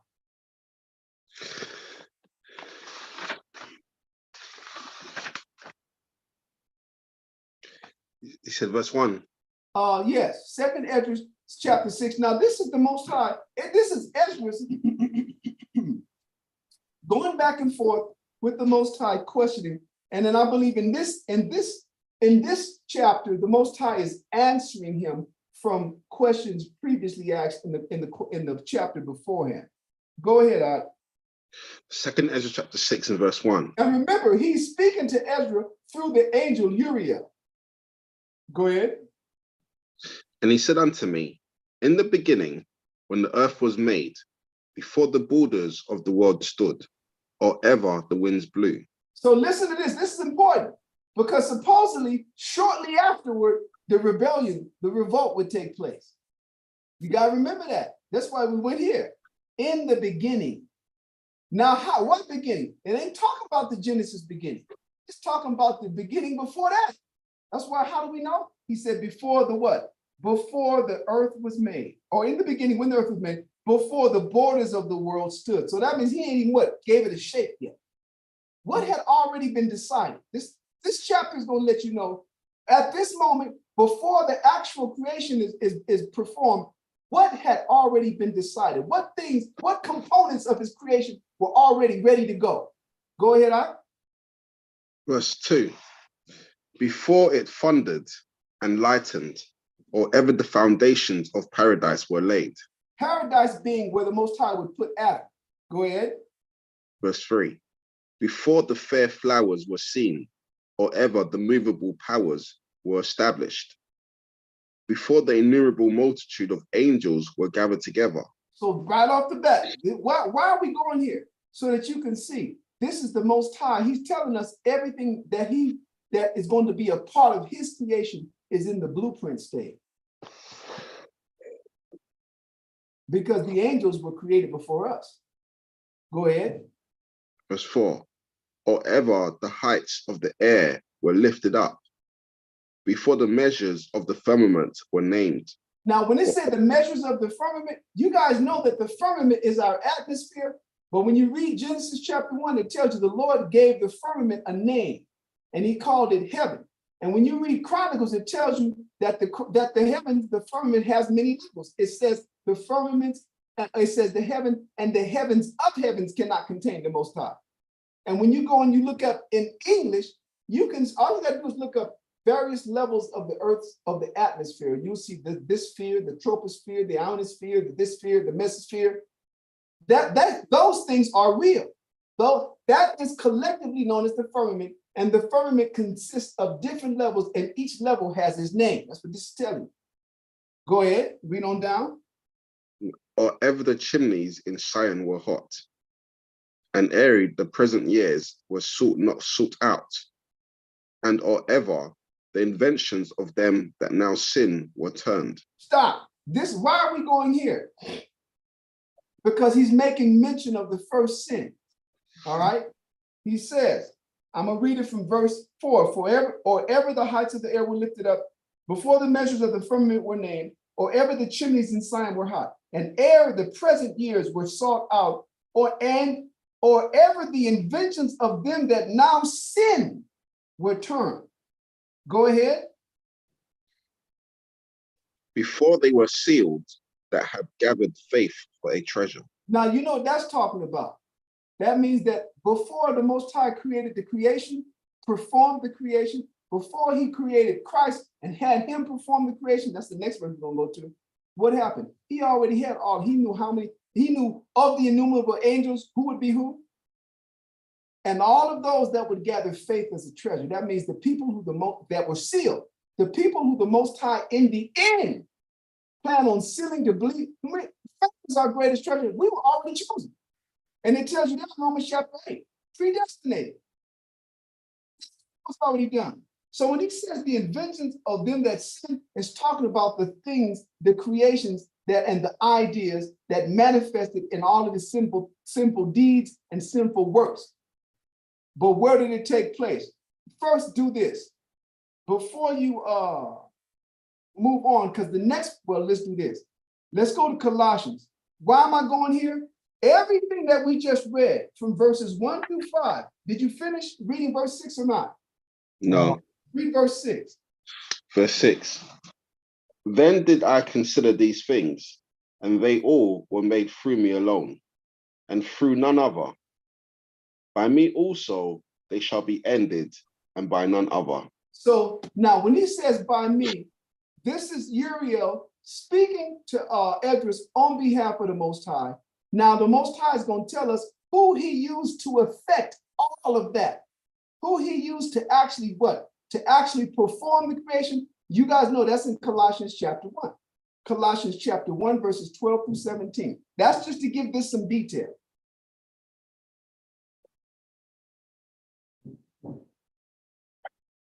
Sorry, Colossians 6. Colossians chapter 1, verses 12 through 17. Okay. Colossians chapter 1 and verse 12. Giving thanks unto the Father, which have made us meet to be partakers of the inheritance of the saints in light, Go ahead. who have delivered us from the power of darkness. It's telling you that the Most High delivered us, the saints, from the power of darkness. Now he's going to tell you how he did it and who he used to do it. Go ahead. And have translated us into the kingdom of his dear Son,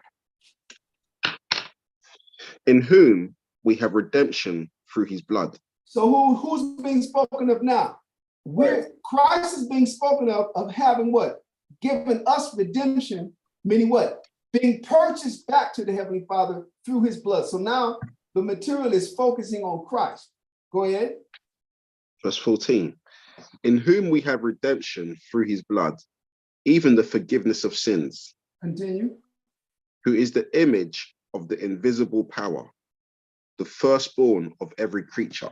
Stop. So that means at the stage where we are in 2nd Ezra chapter 6 and verses 1 through 5, nobody is created.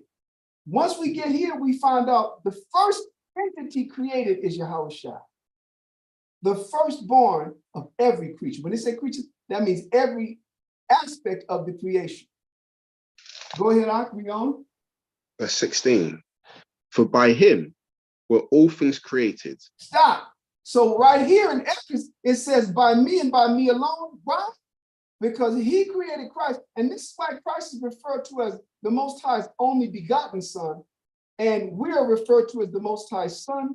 When he says only begotten, that means that like Elisha, the Most High just gave you a begotten son. That begotten means it came from you. It's pulled from your essence through your loins by way of your reproductive system. Christ is the Most High's begotten because he came from the essence of what the Most High is. He's not the Most High, but we can't speak in terms of the Most High as we can with men referring to reproductive systems and loins, right, and sperm. That's how the Most High, and that's why you go and you read what? Abraham begat Isaac. Isaac begat Jacob. It came from the loins, but the Most High begat Christ from himself. But guess what? Guess how Christ was produced? He was spoken into existence. That's why he's called the Word. That's why he's called the Word.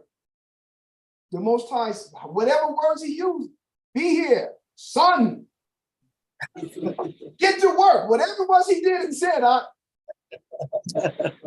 he was the firstborn of all of what the Most High tell us in chapter 6 of 2nd Ezra was he had already what? Blueprinted to bring forth. But then he created one of us. Listen, this thing goes so clear, but people would think it's deep. But when you really look at it, on the earth, the Most High is our heavenly Father, and Christ actually is our earthly Father. Who was Adam? And who do we all go back? Who do we all descend from? That's something to think about. We all descend from Adam, clearly, by way of Noah, right? But we know that Christ, that Spirit Christ, in his first appearance on earth, the Most High put him in the form of Adam. So that we would, everything goes back to him. Everything goes back to the Most High through him. Everything. Now listen to what it tells us what he did. Read verse 15, verse 16. Verse 16. For by him were all things created that are in heaven. Now hold on. that are in heaven. So that means in verse 4 or in verse 3, where he speaks of the innumerable multitude of angels, Christ created them. That are in heaven. Go ahead, I. And that are in earth, Continue. visible and invisible. That means the things that we can see and the things that we cannot see. He created them all. That's right, brother. There are many things, and all of them are not angels, that we can't see. Hell, you guys can understand that. You can't see atoms. You can't see all of the smallest particle of matter. We can't see that. So how come we can't believe that, but how come we can't believe there's many other things? The Most High brought some of those things to fruition in the 3 nights darkness of Egypt. He said he gave them horrible apparitions, and long, sad faces and stuff like that. You can't see the wind. You can't see the wind, right? That sounds like a love song right there, right? You can't see the wind, baby. But the wind is carrying my love, right? Anyway, let me stop. Y'all know I ain't no singing. Go ahead, I'm gonna get this out. Now. I was going, I'm gonna get this out like, can't see the wind, my love. Or better yet, hey, Mike, right? You can't see the wind. Go ahead, Ron. Jumping on me, Beetle. Go ahead, brother. Verse 16. For by him were all things created that are in heaven and that are in earth, visible and invisible, whether they be thrones. Now he's telling us what exists in the spiritual realm as well as here. We say thrones today. Back in the old days, they were really thrones, kings, but today they refer to them as, kingdoms, the White House, the Prime Minister's palace, things like that, government buildings. Because the throne just simply represents the seat of what? Of those established authorities. But just like on earth, he's telling you in heaven, the throne, there are thrones. And all you gotta do is read Revelation, and it tells you before the Most High's throne, there are 4 beasts standing, and before them are 24 elders and their thrones. Yeah. This is real. Christ has his throne next to the Most High's throne. Well, all of that outside of the Most High's was created by Christ. All of them innumerable angels. Go ahead, Art. Whether they be thrones or dominions or principalities or powers, all things were created by him and for him. The Most High used him to make everything, and they are his. By him and for him. Go ahead. 17. And he is before all things, and by him all things consist. So what part of that do we not understand, that Christ is the one who did this, right? So now let's talk about when the angels were made. What is their disposition? Can they sin? Can they rebel? That's going to be in Second Ezra chapter 9. Second Ezra chapter 9. I'll give you the verse real quick. In Second Ezra chapter 9, see, and listen, he keeps taking us right back to the same place in time, just before the creation. So go to verse 18. You're going to read Second Ezra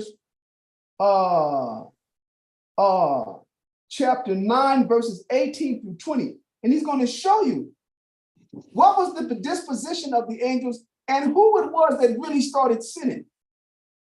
He's going to tell you it was Adam.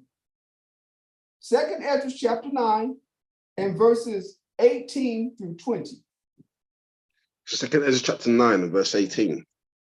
And now when I prepared the world, which was not yet made. Hold on. So once again, you see all he's doing is reiterating, right? What we just read, what was that? Chapter 6. Remember, Colossians, what Paul wrote to the Colossians, is giving us the history after the fact, but this is giving us the history before. He's telling us what was taking place, or before he realized, before he actually put into motion the work that will become the creation. Before, read it again. And now when I verse 18. And now when I prepared the world, which was not yet made, even for them to dwell in that now live. Now who is it that lives in the earth? Humans. He said, when I prepared the world, before it was made, it was going to be made for those that would live in it. Go ahead. no man spake against me. He said, no man spake against me. You know why? Because no man was there. Let's be real. This is before the world. The earth was created. Go back and you read the chronology of Genesis, and man wasn't created until what? Until the 6th day. So this is before the world was made. So we know it ain't talking about humans.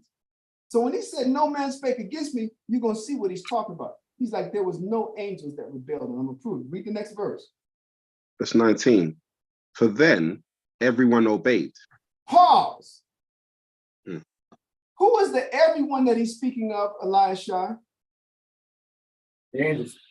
The innumerable angels, right? 2nd Ezra chapter 6 and verse 3.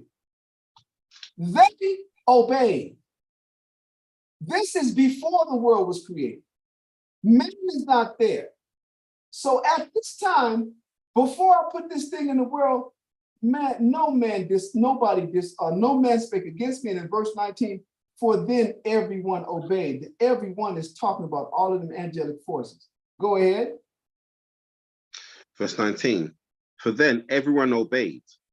But now the manners of them which are created in this world that is made. Now who's been spoken of? Yeah. Humans. But now the manners of them which are created in this world, the one that he finally made, go ahead. Are corrupted by perpetual seed. That perpetual seed. And they ain't talking. Now see that right there? They keep telling you that's the angels. The angels don't have seed, idiots. Hell is wrong with Esau. And we'll deal with that later. Go ahead, Amiyah. Read it again. Verse 19. For then everyone obeyed. But now the manners of them which are created in this world that is made are corrupted by perpetual seed. The perpetual seed. Have anyone ever heard like of a sentence or a condition being carried in perpetuity? When it says perpetual, it means now that it's here to stay. And guess what it is? Idolatry. Hold on. Remember what we just read in chapter 3 of 2nd Ezra? We read, I'm going to read verse 20 and 21 and 22 so that you can see what the perpetual seed was. We'll link to it. For the first Adam bearing a wicked heart transgressed and was overcome, so be all they that are born of him.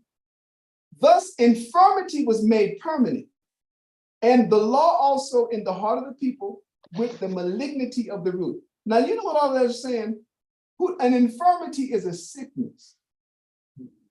It says that became permanent. It means perpetual. And guess what the infirmity is?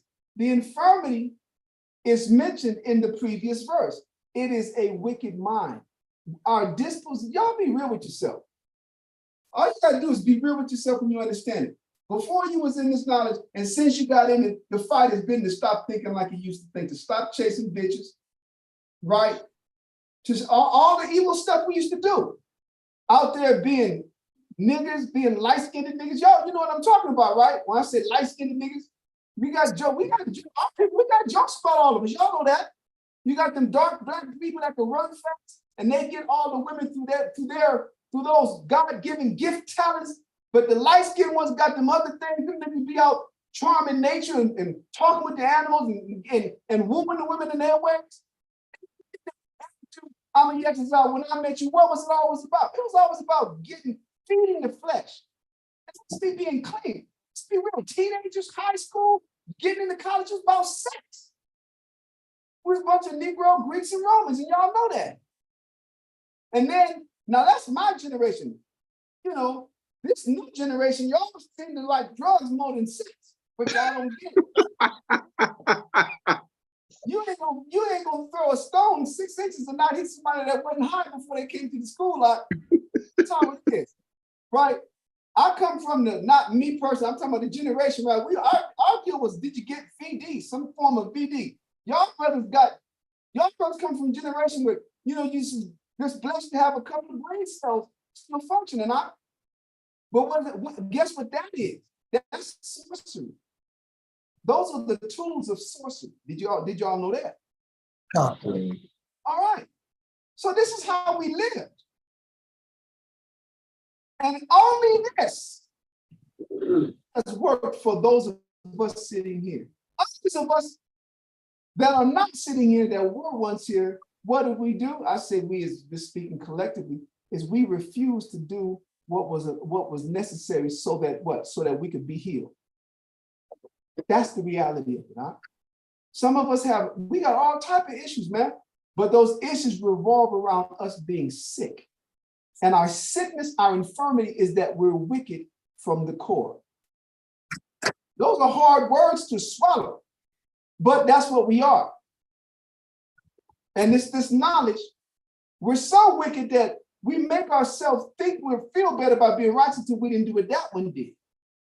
I ain't sucking on dick, man. Right. I'm like that too. Like I ain't get that shit, you know. But that shows you how wicked that's my wicked ass a way or attempt to justify myself in my own eyes. Well, I ain't as bad as him. I didn't do that. But that's how sick we are. It's like the guy on weed talking about, well, I ain't doing cocaine. That's the reality of it. But this nigga's weed is his selling. And he'll swap it down. He ain't hooked. But won't you stop? Oh, nigga, stop tripping. You know? And those are various sicknesses. That's this, and that's all of the what? That's all of the surface, those surface sicknesses. And those surface sicknesses are actually the indicators that deeper sicknesses still lie, are in us. That's us. Huh? So when the scriptures say these people that's on the earth now are corrupted by a perpetual seed, it's talking about, like it says in the chapter 4-5, it says that the seed of wickedness that was, I got to play with it, we get it. What's the point that we're trying to show? We're trying to show in 2nd Esdras chapter 9 and verse, where am I at? I'm magnifying glass. 18 and 19, that the angels obeyed. That the evil didn't come. Once again, verse 19 again, I'm yet to up. For then everyone obeyed. But now the manners of them which are created in this world that is made are corrupted by a perpetual seed. So let's get that perpetual seed. I already showed you in 2nd Esdras chapter 3 and verse 22, thus infirmity was made permanent, and the law also in the heart of the people. That means what? The knowledge of right and wrong that the Most High gave us, that stayed there. We did not know what we were doing. That's why Adam hid. And he said, I was naked, Lord, and I was ashamed. Lord said, wait a minute, you've been eating from that tree that I told you not to eat. All of that is a parable. But he's letting us know that law, we knew right from wrong. And it says, the heart of the people with the malignity of the root. The malignity of the root is literally talking about the initial way that we were made, a wicked mind. The law was given to us on top of that. And he goes on to say what? So that the good departed away and the evil abode still. Why? Because our root setting, our default setting is evil. That's what it's telling us. Now, go to chapter 4. Real quick, I'm going to get this out. Let me see. Yes. I want you to start off at verse 28, and our target verse here is verse 30. Right? We're going to read verses 28 to 31. Why? So we could understand that the angels did not sin in 2nd Esdras chapter 9. But those that are what? Or those that are in the world, their minds have been made corrupt by a perpetual seed. We're going to show you what the perpetual just means, what a continual. And that's why we just read in chapter 3 and verse 22, so that the good departed and the evil stayed. That's the perpetual seed. But what is it? Read chapter 4 and verse 28. I said 28 or 30. Which one? 28. Go ahead. Second Ezra chapter 4, verse 28. But as concerning the things whereof thou askest me, I will tell thee. For the evil is sown, but the destruction thereof is not yet come. He's going back to the beginning. He's telling us the destruction ain't here yet. Because Ephesus was one of the most high to heard this. He said, this thing, I didn't liken my judgment to a ring. There's not going to be any slackness in the latter part, and there's not going to be any haste in the beginning. It's going to happen when I want it to happen. So the evil seed have been sown. Go ahead. Verse 29. If therefore that which is sown be not turned upside down, and if the place where the evil is sown pass not away, then cannot it come that is sown with good. So when it says turned upside down, it literally has to be allowed to bring to fruit all the evil that has to happen. And then the Most High comes and, quote, using husbandry terms, turns over the soil. So right now, what phase are we in? We're still in the phase where the evil that was sown way years ago in the heart of Adam is still bearing fruition. And it's showing in things like what the LGBT movement. It's showing now in things like open Satanism and our people, the cats that do these videos sitting on Satan's throne, getting lap dance. Y'all see them cats? I don't know who the dude is. Huh? Yeah, Lil Nas X. Okay, whoever that nigga is, man, he can run around and got the devil giving him a lap dance. That was promoting open Satanism. That shows you that the evil that was planted years ago, millennium ago, they're still bearing fruit. Go ahead, read on down. Verse 30. For the grain of evil seed have been sown in the heart of Adam from the beginning. And that's the perpetual seed. The grain of evil seed. That's that perpetual seed. And like I said, on another occasion, we'll do the studying. But all you'll find out, I'm gonna give you guys some homework. If you read 2 Ezra chapter 3, verses 1 to verse 26, guess what you'll find out? You'll find out. Listen, and you focus on verses, we started in 13. So if you focus on verses 13 to 26, it'll tell you what happened. It'll tell you that everything that Adam and all of his generations did was performed by our fathers from the time after David up until the going into Babylon. So that means from the time of Solomon, 1 Kings chapter 11 to 2 Chronicles chapter 36, that activity of the constant, what was it? You guys are going through it now, idolatry, Baal worship. Certain kings, are uniting, and the good kings of Judah united with the evil kings of Samaria and causing a spiral. The Most High gets rid of Samaria, right? But then the evil seed from them was planted in Judah before that happened. And now Judah is spiraling down through Baal worship. You guys know that? Yeah. Well, he tells you in that verse, in verse 25 and 26, that everything that was done after the death of David, meaning from Solomon up until 2 Chronicles chapter 36, that's what was done, it says, in Adam and all of his generations. All it was idolatry. That's the perpetual seed. The perpetual seed was evil, but evil in the form of what? Of worshiping foreign gods. So that's y'all's homework. Next time we'll talk about it. But like I said, and so people will read this or listen to this and say, well, what does this have to do with the fall? We're trying to show you. You literally have to understand what the Bible is saying. So far, no angels have fallen, no celestial beings have fallen, but godly or immortal earth beings have fallen. And it was Adam. And your key word to build all of this on is what? Is that the angels that sin, because angels weren't given a law, and the law wasn't made for them anyway. It was made for wicked men. And we went and found out Adam was wicked from the beginning.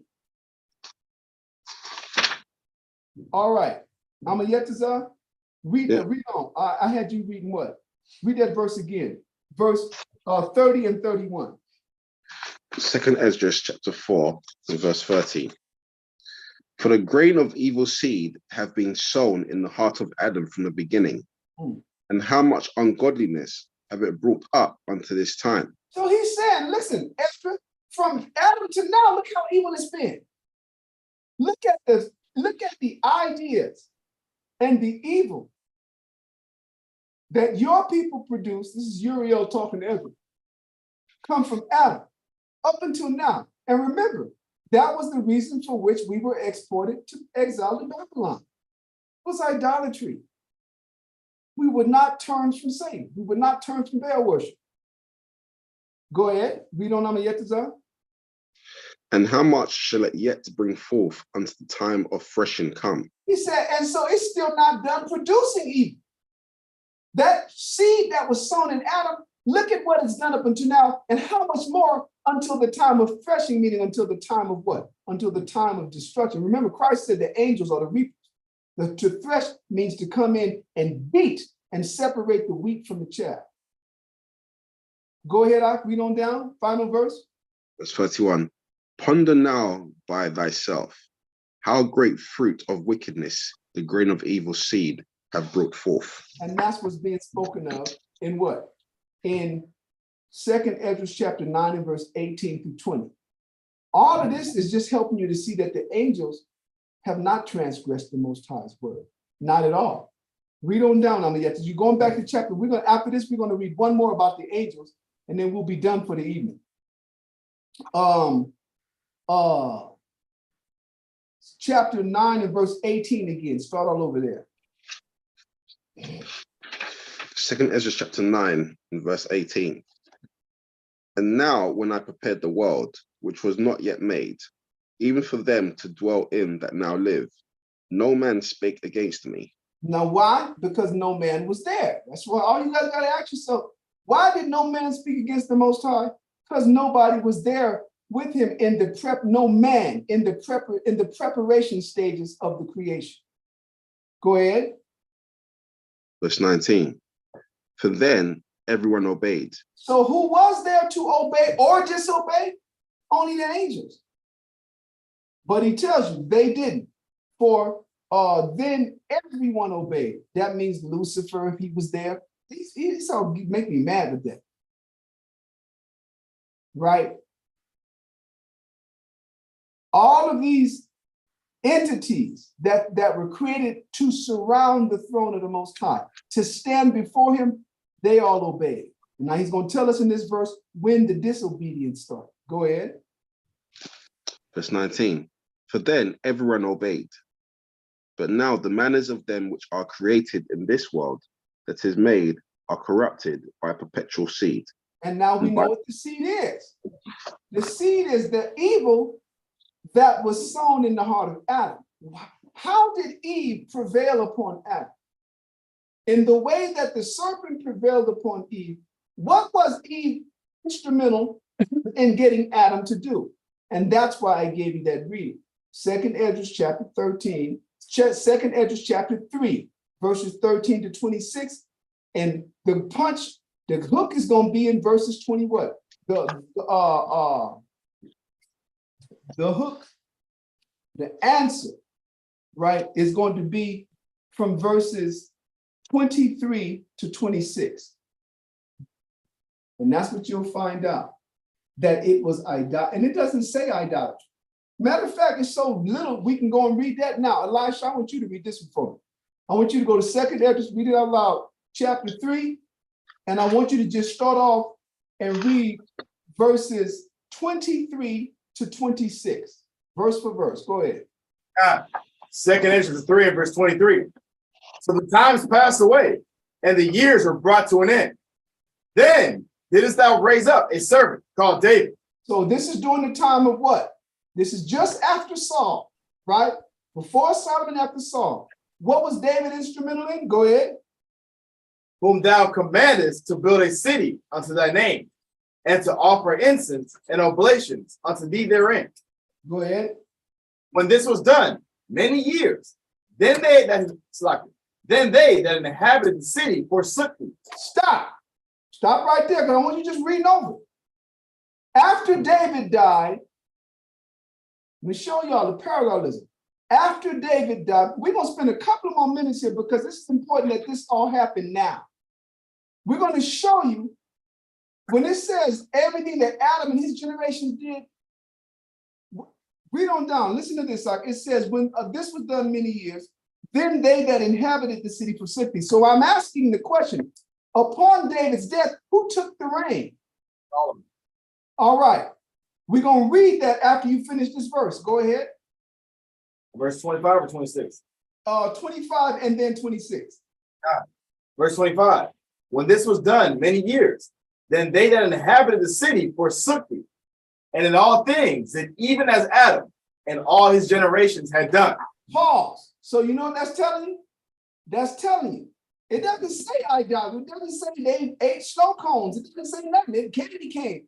Just that they did everything that Adam and all his generations did. Solomon and everybody after him did that. So I'm going to show you a parallelism that people have overlooked, brothers in Israel probably, for much time. And it tells you, read verse 26 one more time, and I'm going to give you the parallelism. Go ahead. 26. And in all things, did even as Adam and all his generations had done. But they also had a wicked heart. So that's been our plague from the time of Adam onto the time of Noah, onto the time of what? Of Solomon. That's why it says the infirmity was made permanent. The infirmity is a wicked mind. Now, remember what we just read. Go, to Genesis chapter 6, and I want you to read verses 1 and 2 again. Let me see. And we're going to read the same thing in 1 Kings chapter 11. But it's going to have detail. Read on down. Genesis chapter 6, verses 1, 2, and 3, I think, right? I said chapter. Yeah, it's just going to be 1 and 2 action. 1 and 2. Genesis chapter 6 and verse 1. And it came to pass when men began to multiply on the face of the earth, and daughters were born unto them, that the sons of the Most High saw the daughters of men, that they were fair, and they took them wives of all which they chose. Okay. Now you see that, right? Yeah. Now, how was that done from after David? 1 Kings chapter 11, and start off at verse 1. Powerful. Because it's exactly how 2 Esdras 3 and 26 described, right? Yep.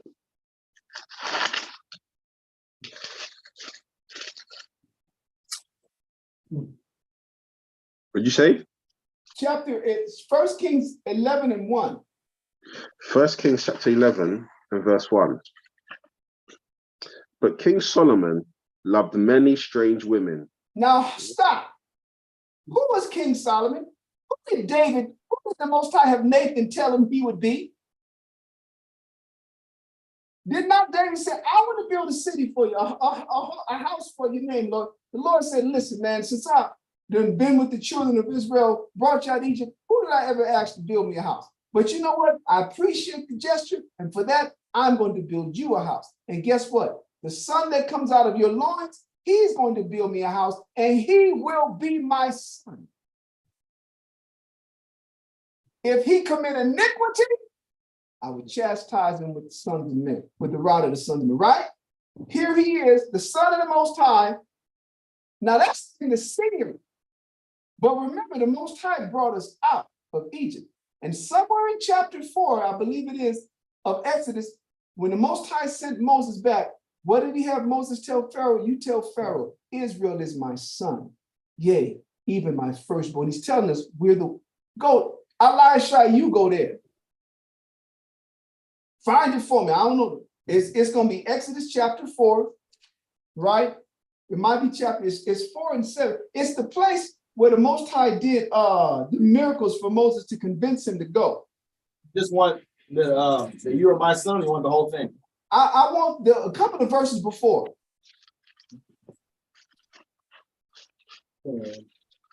Is it chapter 4? Okay. 19. John. Exodus 4, verse 19. And the Lord said unto Moses in Midian, Go, return into Egypt, for all the men are dead which sought thy life.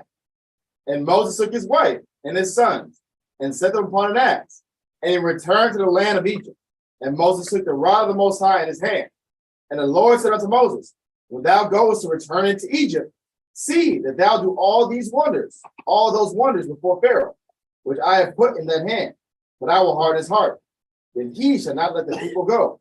Go And ahead. thou, Pharaoh, thus saith the Lord, Israel is my son, even my firstborn. Now, what is he telling us? How many sons do the Most High have? Huh? He's telling us we are the Adamites. Those are the sons of God. The people of Adam started dealing with all of the different trees or the women from the other groups and following strange gods. Because that's what Adam had set into motion. Now, it tells us in 2nd Ezra chapter 3 and verse 25 that after David, they that inhabited the city forsook thee and did everything that Adam and all his generation did. So we're showing you where it started. David is dead. Solomon had taken control. And right off the bat, what did Solomon start doing? Pick it up where he left off on me, Yetazah. 1 Kings chapter 11 and verse 1.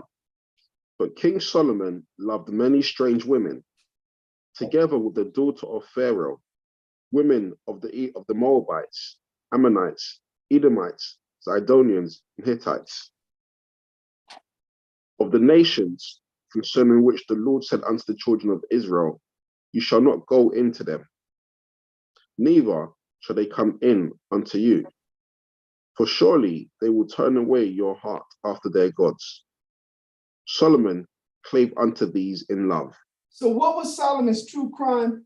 People be thinking Solomon's crime against the Most High was that he had so many women, and that wasn't.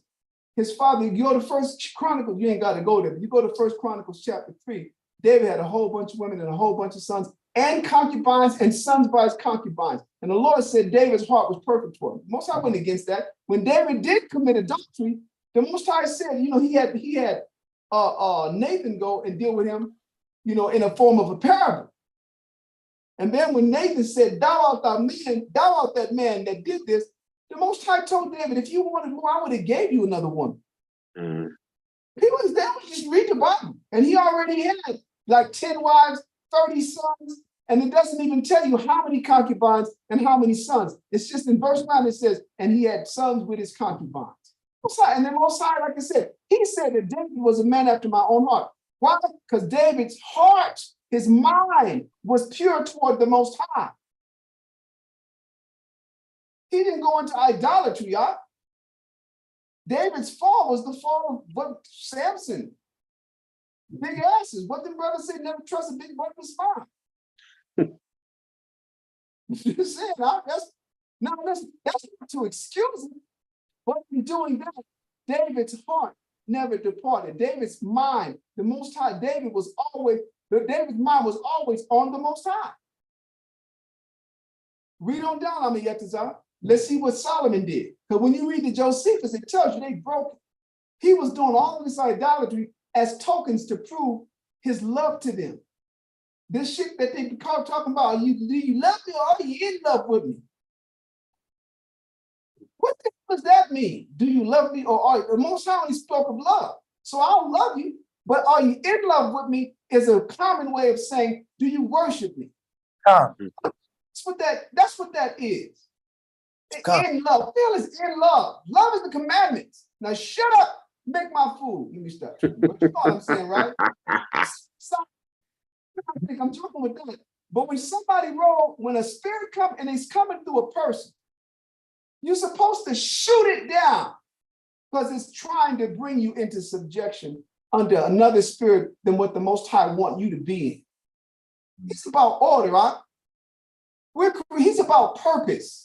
That means we're created to perform a certain purpose. We're not here to worship anything but him. What the hell are you talking about?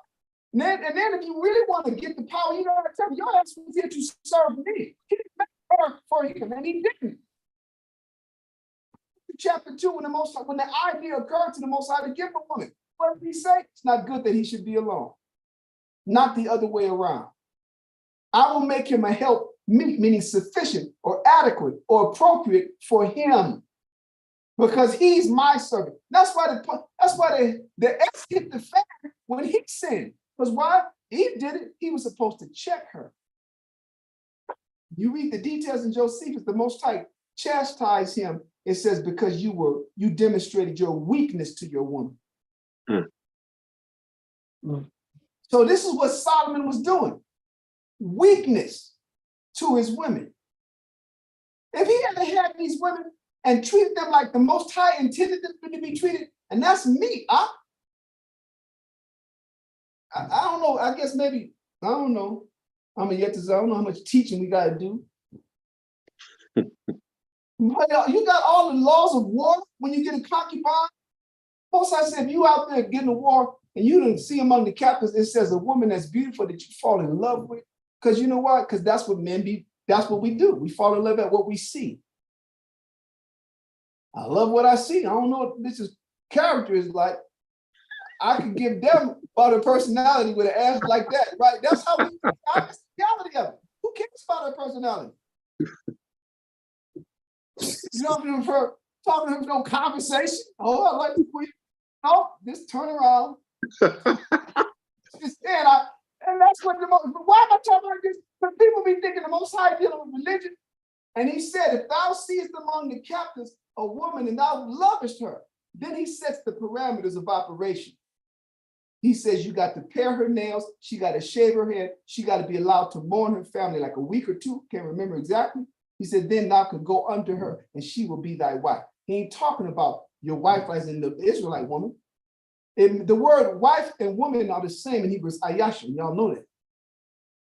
So how do you know there's to be distinguished between her and a maiden of Israel? Because the Lord said, if you get to the point where you no longer have favor, she no longer has favor in your eyes.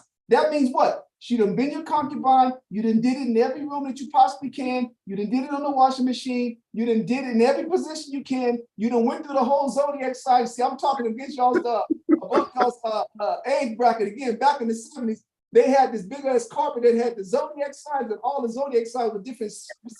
You done did all of that. Now you're tired of her. Literally, I can don't float your boat no more. Whether it's the USS Minnow or the Titanic, it don't float it anymore, right? And guess what? The Most High said, then you can get rid of her. You can send her on her way. That's how Solomon was supposed to deal. He wasn't supposed to fall in love with them. He said, but what is the parameter of, what are the lines beyond which you can't go with that? He says, if you have gone into her, then you cannot make merchandise. It means you can't sell it, because that would make you a whoremonger. A monger of any sort is a merchant. Oh, okay. Yeah, whoremonger ain't chasing women. That's the dog. The woman told you that's the nigga. Right? The whoremonger. Now, a whoremonger is the biblical term for a pimp. You could be selling watermelons. Nigga's a watermelon monger, man. The melon monger. A monger is a merchant. That's what the term monger means. Like a salesperson, a merchant. So a whoremonger is a man who sells women. He sells sex. He has a stable. In today's terms, they call him a pimp. So the Most High said, if you done got tired of this woman, then what happens? He says you can let her go, but you cannot make merchandise. That means you can't sell her. Now, let's say you didn't touch her. You took her from among the captives. You kept her for 3 years. She was kind of young. You kept her, you let her blossom. Now you decided to flip it. You can sell her ass. I think Abraham was doing, buying servants. The scriptures tell you that. Everybody that's the male, all the men have to be circumcised. Those that are born in your house and are bought with your money. And he bought some women for his wife. He bought Hagar for his wife.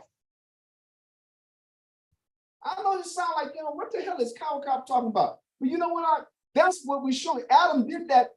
Adam did this, the generations of Adam, and Solomon is doing it. So I'm trying to help help you to understand what was Solomon's true crime. Solomon's crime was idolatry. It wasn't the women. How are you gonna be a damn king and not have another woman?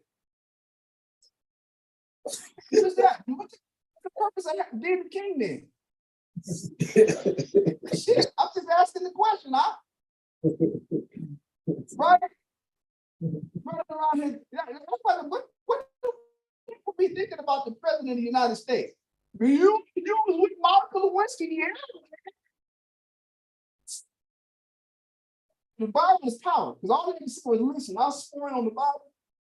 And if you would just turn over to him and have Bill Clinton breaking scriptures down, it says that a man should take, every woman should take hold of one man, right? He could have cleared himself. He said, I would like to speak on my own behalf, being, in my Bill Clinton voice. Yes, I do recall that on January the 26th of such and such, I was sworn in on the Bible. And according to the Bible, you need to go through all the women's scriptures.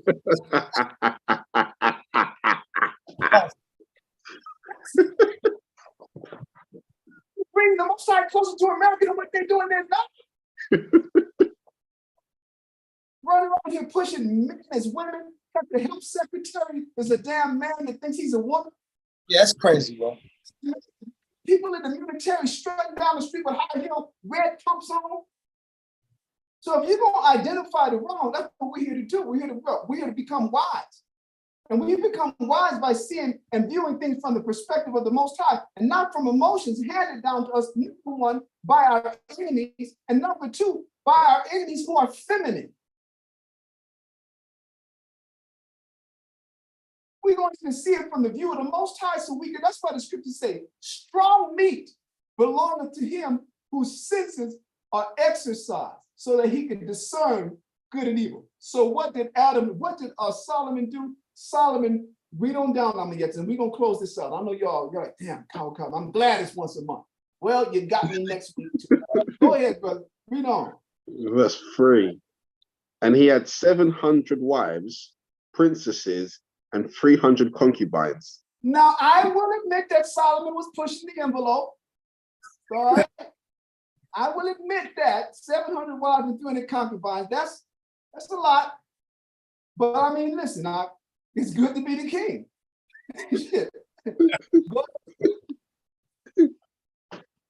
And he had 700 wives, princesses, and 300 concubines. And his wives turned away his heart, not the concubines. You see that? Yeah. Wives turned away his heart. Now let's get some detail.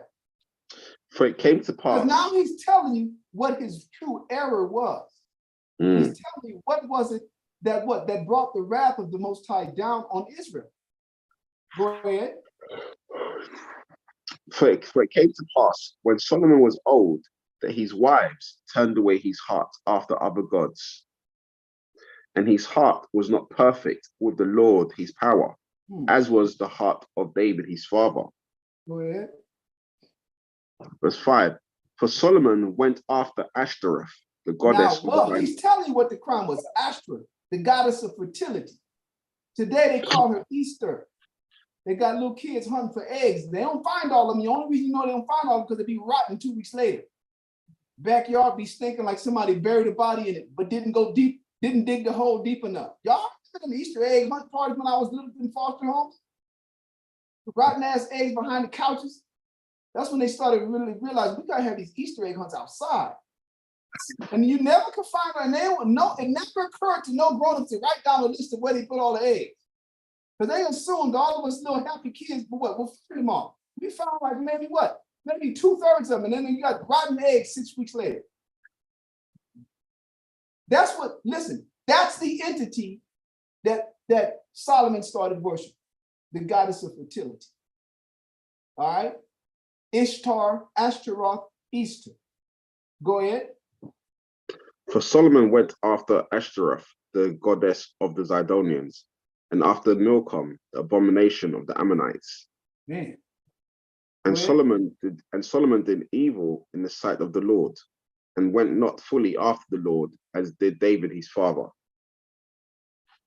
Then did Solomon build an high place for Chemosh, the abomination of Moab, in the hill that is before Jerusalem, and for Molech, the now abomination. You guys know what it means when it says the hill that's before Jerusalem. You done read the Josephus. You guys, I'm sure you guys have got past this. That means he had that abomination at the point of Jerusalem, even higher than the temple of the Most High. It was prominent. It was set. It was put there so as to what? So as to overshadow the presence of the Most High in the land. Go ahead, read on down. And for Molech, the abomination of the children of Ammon. Now this is scary because Molech is what lets us know that what? That his wives and him was involved in child sacrifice, because that's what the god of the Zidon or of the Moabites required. That is what Molech is, and you have to burn them by fire. All right, that's what it. Now listen, why are we doing this? Because it's telling us. What verse is that? Have you gotten to verse 9 yet? No, 7. Go ahead and read on down 2 more. Verse 8. And likewise did he for all his strange wives, which Now burnt stop. incense. So it said he had 700 wives and 300 concubines. 700 idols in the land of Jerusalem. And the land ain't that, Israel ain't that big. 700, one for each wife. Given the occasion that a couple of wives from different cultures worship the same God, who knows? Maybe like, 690 different gods, who knows? Point is, that's a whole lot of idolatry, y'all. And then let me say this. Then you wonder why Solomon says in Ecclesiastes chapter 7, I sought out to know the folly of madness and wickedness. He confessed that. You read Song of Solomon chapter 1, what does he tell you? He said, my mother's children made me the vineyard, how does he say, the Lord of the vineyard? He says, I have forsaken them. He tells you the Song of Solomon is about that. Ecclesiastes is about that. You read all about how vanity, everything is vanity. Brother, his mind was so twisted. Vanity literally means, in the sense that he was using it, is that it was no longer fulfilling to him to just be the king of the Most High and to have had all the knowledge. He had to go and start knowing the negative. And he's not talking about to know how to do it. He's talking about for the outcome. Then he passes the buck and blames it on his women. He said, and so I found out and I checked out all the madness that there was. He said, and I find more bitter than death the woman. But you know what he should have said? I found more bitter than death my weakness to the woman. Because that's what it was. It wasn't the woman. It was him. That's why the Most High said him. He did it. He listened to his wife. That's what black men got to be up. You did it, nigga. That'd be the hardest thing to do. Because why? Because from the time of Adam, Adam said, the woman that you gave me, Lord, offer me and I did eat. The Lord know who gave it to you. What you trying to say? But in those words, you sense what? You get a sense of the relinquishing of full responsibility for what you did. The woman that thou gavest me offered it to me and I did eat. Well, you should have put her in check. That's our problem. We don't follow wholly after the Most High. When I say wholly, meaning entirely. And when you don't follow entirely after the Most High in the capacity that you are able to, you weaken yourself, you relinquish your power. You forfeit your power with the Most High. You give it away. That's what we've always been doing, giving it away. The Most High he's never turned his back on us for nothing. We always turned our back on him first. Then we what? Then we murdered, killed, and slaughtered everybody who he sent to us to appeal to us. That's why we're getting shot down in the streets and stray bullets coming in and hitting babies and stuff. That's the reason. Read on down, Mama. You had verse 9 yet? We done? Verse 8. And likewise did he for all his strange wives, which burnt incense and sacrificed unto their gods. So it doesn't say what was sacrificed, because you have to go into, you don't have to, but to know the culture of each of those civilizations that those women belong to, and what each culture's God required, that's how you find out to what degree, the what was actually offered. So we know in the case of Molech, because it tells us that we're admonished from the 10 Commandments on, about not letting any of our seed or any stranger that's passing through our land to offer their seed to Molech. it says through the fires of Molech. That's what was taking place under Solomon's administration, man. Go ahead, I finish it up. Verse 9. And the Lord was angry with Solomon, because his heart was turned from the Lord power of Israel, which had appeared unto him twice. Now, is that the end of chapter, verse 9? Yeah. Now finish it up in Genesis chapter 1 and verse 2 again. I'm sorry, Genesis chapter 6 and verse 2. And all this is a condensed version of what we just read. We're reiterating the sons of God. Genesis chapter 6 and verse 2. That the sons of the Most High saw the daughters of men, that they were fair, and they took them wives of all which they chose. Now that's what was taking place, and Solomon is the proof. And what verse links those two together? 2nd Ezra chapter 3, verse 25 and 26. After the death of David, they that inhabited the city of Jerusalem, what? It said they forsook him and did everything that was done by Adam and all of his generation. So it's that very verse that you know that what? Adam was guilty of idolatry. Huh? Mm. And if you want to know the details of it, you have to read from that point that I just read, 1 Kings chapter 11, all the way to 2 Kings chapter 36, 2 Chronicles chapter 36, and then the Most High sends us, he exiles us, just like Adam, kicked him out the garden. That cold-blooded or what? So all of that, now guess what we really read? We actually read the detailed fall of those angels, huh? But we're gonna get more into it. So we're gonna pick up next week with we're gonna rehash 2nd Ezra chapter 19, verses 18 and 19, and move on and show how those angels, the Most High said they don't, first of all, in that one it said none spake against, said everyone obeyed. And he's speaking of the creation at a time when only the angels, Christ and the angels were present. Then he tells you in that very same verse 19 that what? The evil didn't come until those that were created in the earth began. Those are the ones who what? Rebelled against the Most High, whose descendants we are. So next week, we're going to pick it up with that and move on to Ecclesiastes chapter 39, the little details that the Most High tell us about the spirits that are created. Those are angels. He tells us in the book of Hebrews that when he referred to angels or spirits in Ecclesiastes chapter 39, he tells you in the book of Hebrews and Job, right? It's Hebrews and Psalms that his angels are made into spirits and his ministers turned into a flame of fire. In other words, he uses the term angels and spirits interchangeably, and that they do not transgress his word. That's what it tells us. So the people don't know the Bible a lot, but we'll continue to go into it. I hope it's been informative enough for y'all. Come, the water. Awesome. Awesome.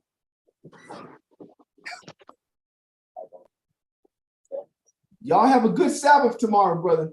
Come, the water. Shalom. I appreciate it. I'll see you tomorrow, brother. Shalom. All right.